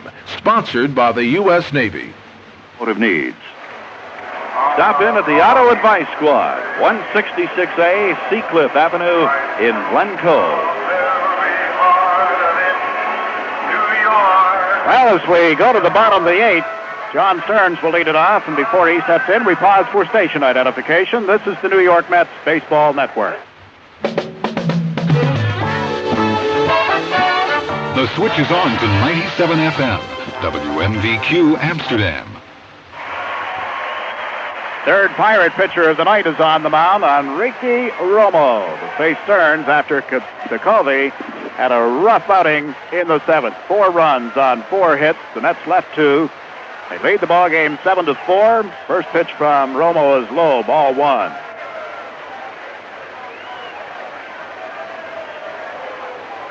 Check the stats for you for Enrique Romo. He has 5 wins, 2 losses, and a 4.29 ERA. Pitch to Stearns, inside, ball 2. Pirates got Romo along with Rick Jones and Tom McMillan from Seattle 4 years ago now. Gave up Odell Jones, Mendoza, and Vasquez in that deal as well. Stearns grounds one third base side by Madlock. Down into the corner, Stearns around first, headed for second, long throw. Stearns slides in safely. Easler got it into Ray, but not in time, and John Stearns opens up with a double to lead off the bottom of the 7th. By Madlock at first. Easler, the long throw, and Stearns slid in head first. Would have been close had it been on target, but Ray had to go upstairs to get it, and by the time he got down to the bag, John was there, no chance to apply the tag. So John Stearns has his first hit of the night. He had hit the ball hard, but this one got by Madlock. 8th hit of the night for the New York Mets. And Romo pitching to Brooks, ground ball. Madlock has it at third, over to Thompson for 1. Back to third, there's Stearns, the ball hit him. Frank Howard had started to wave Stearns in, but the ball didn't go anywhere near the dugout. It rolled about 20 feet by the third base line, and Stearns held up in time. But John Stearns alertly taking third on the ground out by Hubie Brooks. So here is Wally Backman. Wally came on as a pinch runner for Rusty Staub. Staub was a pinch hitter for Gardenhire in the last inning. Backman came around to score. He bats from the left side. 1 away, a man at third. Smart play by Stearns. He danced back towards second base, making Madlock believe he would hold, and as soon as Madlock let that ball go, Stearns put his head down and charged for third and got in there. Say what you like, you gotta love the aggressive style of John Stearns. He had taken a big lead off third. Pena noticing it, the pitch out, and Stearns has to dive in head first, but safely. John, a tendency perhaps to be outspoken at times, but again, that's something you have to admire. Today's athlete, a different cut from those of the past who used to be very quiet, keep it all inside, let it work away at them. If you've got the time, John Stearns will tell you all about the game of baseball and his life and anything else you want to know about. And I don't mean that as a knock. It is simply he's one of the really good guys. Backman, 1 ball, no strikes to count. Enrique Romo, the third Pirate pitcher, wheels and delivers, and Backman, a long fly ball in the gap, rolls to the wall in right field. Stearns comes in to score. It'll be at least a triple. Wally Backman turning it on, round third. A play at the plate, the dive. Backman is in safe. Inside the park, home run for Wally Backman. Oh, my. It rolled all the way to the 396-foot mark. Backman around second. You could see him pick up the pace, Steve, as he headed for third. Frank Howard gave him the green light. And it's the second home run of the ball game for the Mets. More importantly, for Wally Backman, his second, making his third home run. He homered off Rick Camp in Atlanta back on the 26th of May, and the fans are yelling for him to come out of the dugout. He comes out, gives them the salute, and they return the applause. He homered off Bob Welsh in Los Angeles. That was on July 18th, and here off Enrique Romo. He drives in Stearns. The Mets lead 9-4, and he has his third home run of the year, but an inside the park job. He'll be talking about that one for the rest of his career, and so will we. It is 9-4 Mets. Jorgensen is the batter. One away. One ball. The count to Mike. Boy, did Wally motor around the bases. And he gave an exhibition on how to run the bases. He cut every bag on the inside corner on his way around. I'm glad you caught that. I was watching the ball. Outside. No, the funny thing about that is that Wally's power, batting left-handed, is to the opposite field. He muscled up and drilled that ball into right center. Indeed he did. 9 hits now for the Mets. Romo's pitch to Jorgensen is low. Ball 2. 2 balls and a strike. Mets with 2 more here in the bottom of the 8th. They got 4 in the 7th. 1 in the 3rd and 2 in the 2nd. 9-4 lead over the Pirates. Romo wheels and delivers. Called. Strike 2. Jorgensen delivered a key base hit to drive in some runs back in the 7th as the Mets erupted for 4. Up for the 2nd time tonight. Ricky Romo's pitch. Swung on. Fly ball, but foul. Deep right field side, but back into the seat. Jorgensen batting .274, has driven in 11 runs, has 1 homer on the year. Left-handed hitter. Romo, the right-handed pitcher for the Pirates. They started with the left-hander, McWilliams. He allowed only 3 hits, gave way to Covey, who allowed 4. And Jorgensen hits a high fly ball, right center. Over comes Lacey, makes the grab, and there are 2 away. You know, it's funny, Jiggs. In the history of Shea Stadium, there had been only 4 inside the park home runs. We have had 2 inside the park home runs this month. Now there's been 6 inside the park homers. Gene Richards of the Padres hit one here off Pete Falcone on the 10th of July. We're just being informed that the last New York Met inside the park homer was hit by Doug Flynn back in 1979. June 12th is the date. First pitch to Mookie Wilson is a ball. Ball and no strikes, 2 away, 2 in, and the Mets lead 9-4. Romo has the sign into the wind.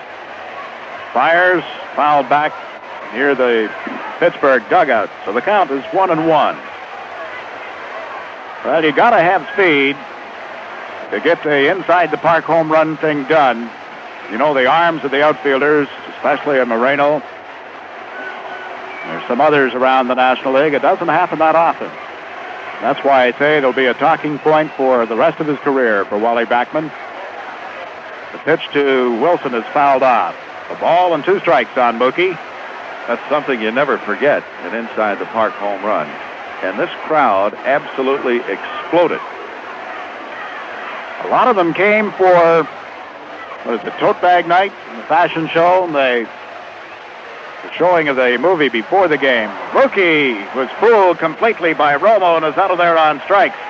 So the Mets go down here, but not before pushing 2 more runs across the plate, including an inside-the-park home run by Wally Backman. And at the end of 8 innings, the good news from Shea Stadium, the Mets lead the Pirates by a score of 9-4. Datsun has rolled back the sticker price on the Datsun Standard Lil Hustler. This fully equipped compact truck is now sticker priced at only $58.58. That's right, the Datsun Lil Hustler, only $58.58, excluding taxes, title, license, and destination charges. But if you want to get the most out of this low price, act fast, because right now Datsun is giving dealers special cash incentives to help you get an even better deal. Imagine a fully equipped Datsun Lil Hustler with 2.2 liters of Hemi power and 1,400 pounds of payload, sticker priced at only $58.58. It's Datsun's lowest price truck, plus special cash incentives to help you get an even better deal. No wonder Datsun has been America's most popular compact pickup for the past 20 years.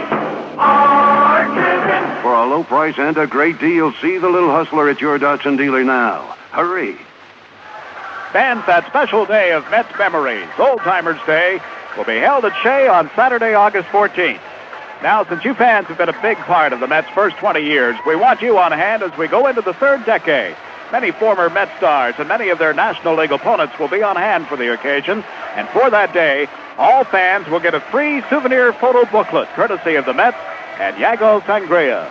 So be a part of Mets Old Timers Day, Saturday, August 14th. The fun begins at 2:30 in the afternoon. Call Charge It, area code 212-944-9300. Well, the New York Mets lead the Pirates 9-4 as we go to the top of the ninth. Johnny Ray stepping in, and stepping in behind the mic, Steve Lamar. Johnny Ray is 2 for 4 tonight. Here's the pitch by Neil Allen. Fastball bounced foul up the first base side. Strike one.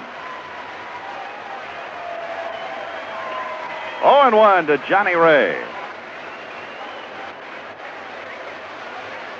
9-4 Mets. Top of the ninth. Here's the pitch by Allen. Fastball and a strike. Ray tried to check up on the swing. Went around. Pitch was up high and away. So Ray is in a hole. No balls, 2 strikes. Ray had a bases loaded, bases clearing triple in the 4th inning and a single in the 3rd. 2 out of 4. 6 for 11 in the series. The pitch, a curveball low. 1 ball, 2 strikes.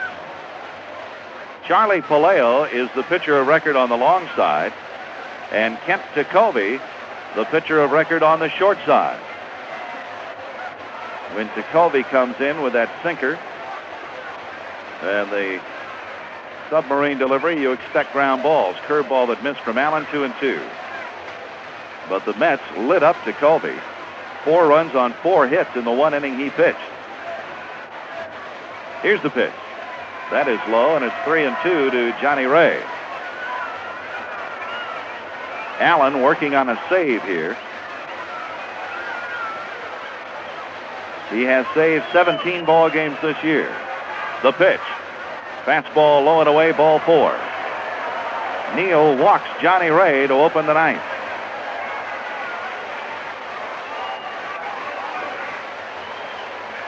That's the 5th time tonight the Pirates have had their leadoff man on in an inning. The batter is Bill Madlock, 1 out of 4 tonight, and 5 for 12 in the series. Had a homer and 3 RBIs last night. Allen delivers. Fastball hit in the air to left field. Playable for Foster. Powering fly ball. George is under it. Taps the glove. Puts it away. Out number 1. Now Jason Thompson will be the Pittsburgh hitter. Thompson has popped out, grounded out, flied out, and walked. Mets have had his number in this series. Thompson, only 1 hit coming into this ball game in the weekend series.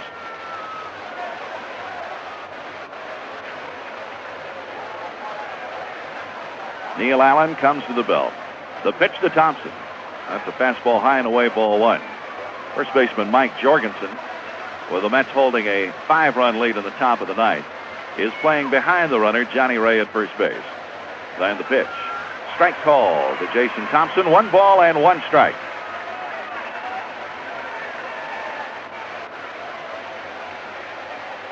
If Allen picks up the save tonight, he will move past Skip Lockwood and into second place on the Mets all-time saves list. Behind only Tug McGraw. High and away, and it's 2-1 to Jason Thompson. Thompson has 18 home runs, 63 runs batted in.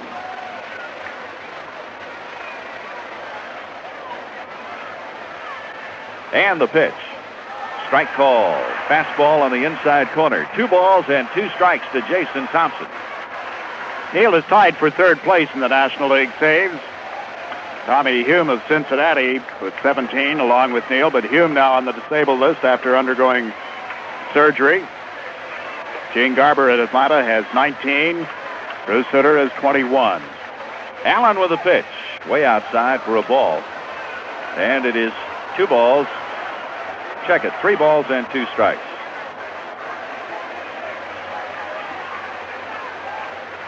Three and 2 to Jason Thompson with Johnny Ray at first and 1 man down.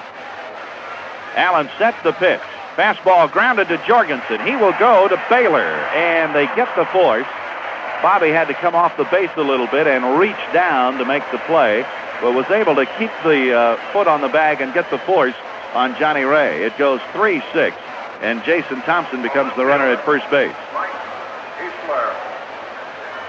So the Pirates are down to their final out, and the hitter is Mike Easler. Stearns has gone out for a visit with Neil Allen. Easler, 2 out of 4 tonight, and has scored a run. He's had 4 out of 8 in the series, and Mike has hit safely in 26 of his last 30 ball games. Easler, a left-handed swinger. Thompson at first, 2 out.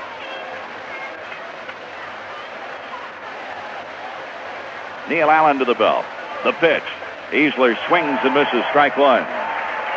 Allen trying to bring an end to the Mets' 5-game losing streak.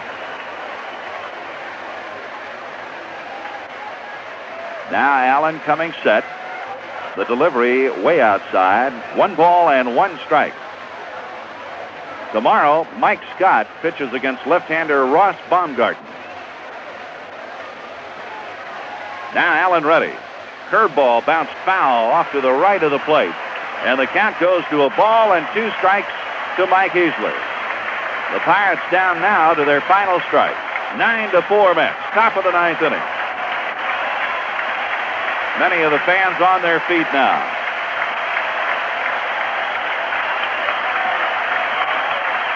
And the noise level comes up at Shea. Allen at the belt. The 1-2. In the dirt, and it got by Stearns to second base. Will go Jason Thompson. Should go as a wild pitch on Neil Allen. Thompson now at second. And the count, 2 balls, 2 strikes to left-handed hitting Mike Easler. We'll have all the scores for you on the Getty Scoreboard Show after the ball game. It is scored as a wild pitch on Neil Allen. That's the 3rd against him this year, and only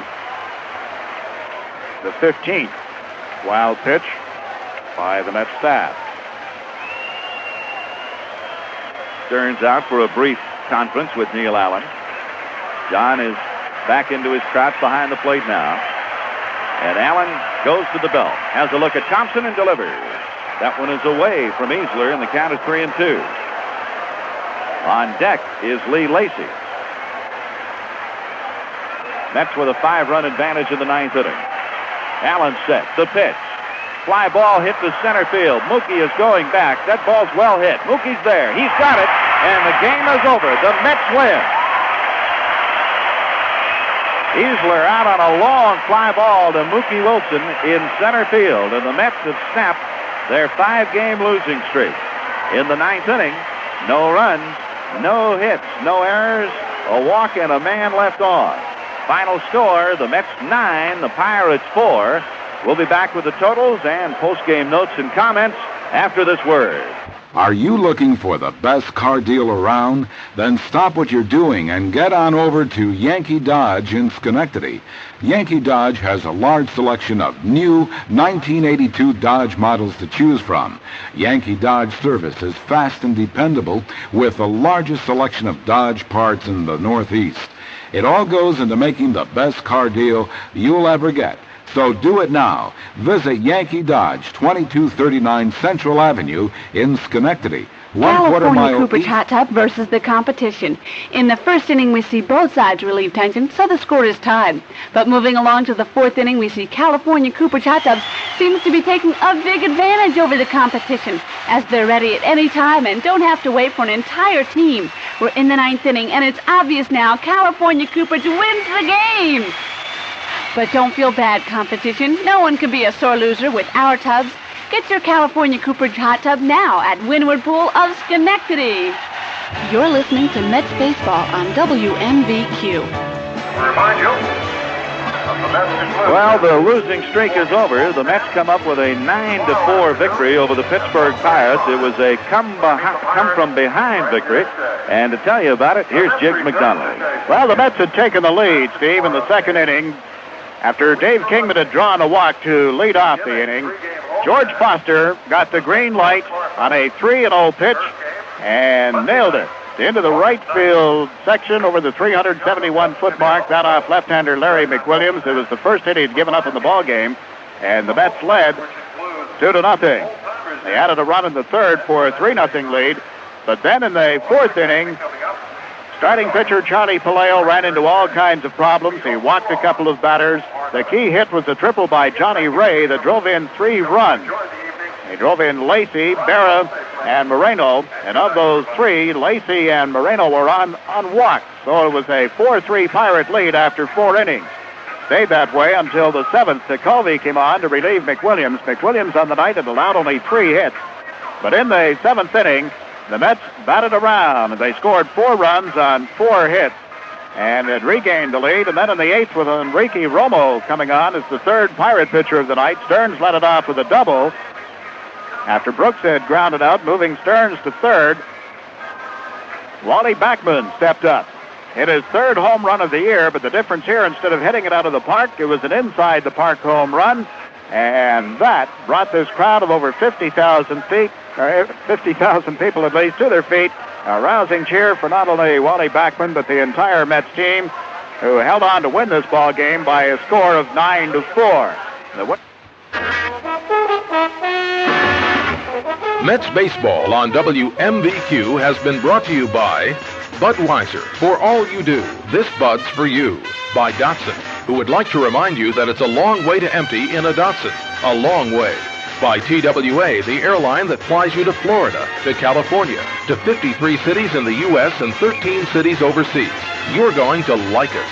By Kelly Lumber Company, Schenectady Chrysler Plymouth, Perillo's Armory Grill, Windward Pools, Mohawk Honda, the U.S. Navy, Miller's Family Clothing Store, Yankee Dodge, Adams Heating, Pep's Restaurant, Andy's Army Navy, Sunshine Mobile Homes, and Amsterdam Oil Heat Corporation. Be sure to join us for the next exciting New York Mets game, here on your exclusive Mets station in upstate Northeast New York, WMVQ-FM Amsterdam.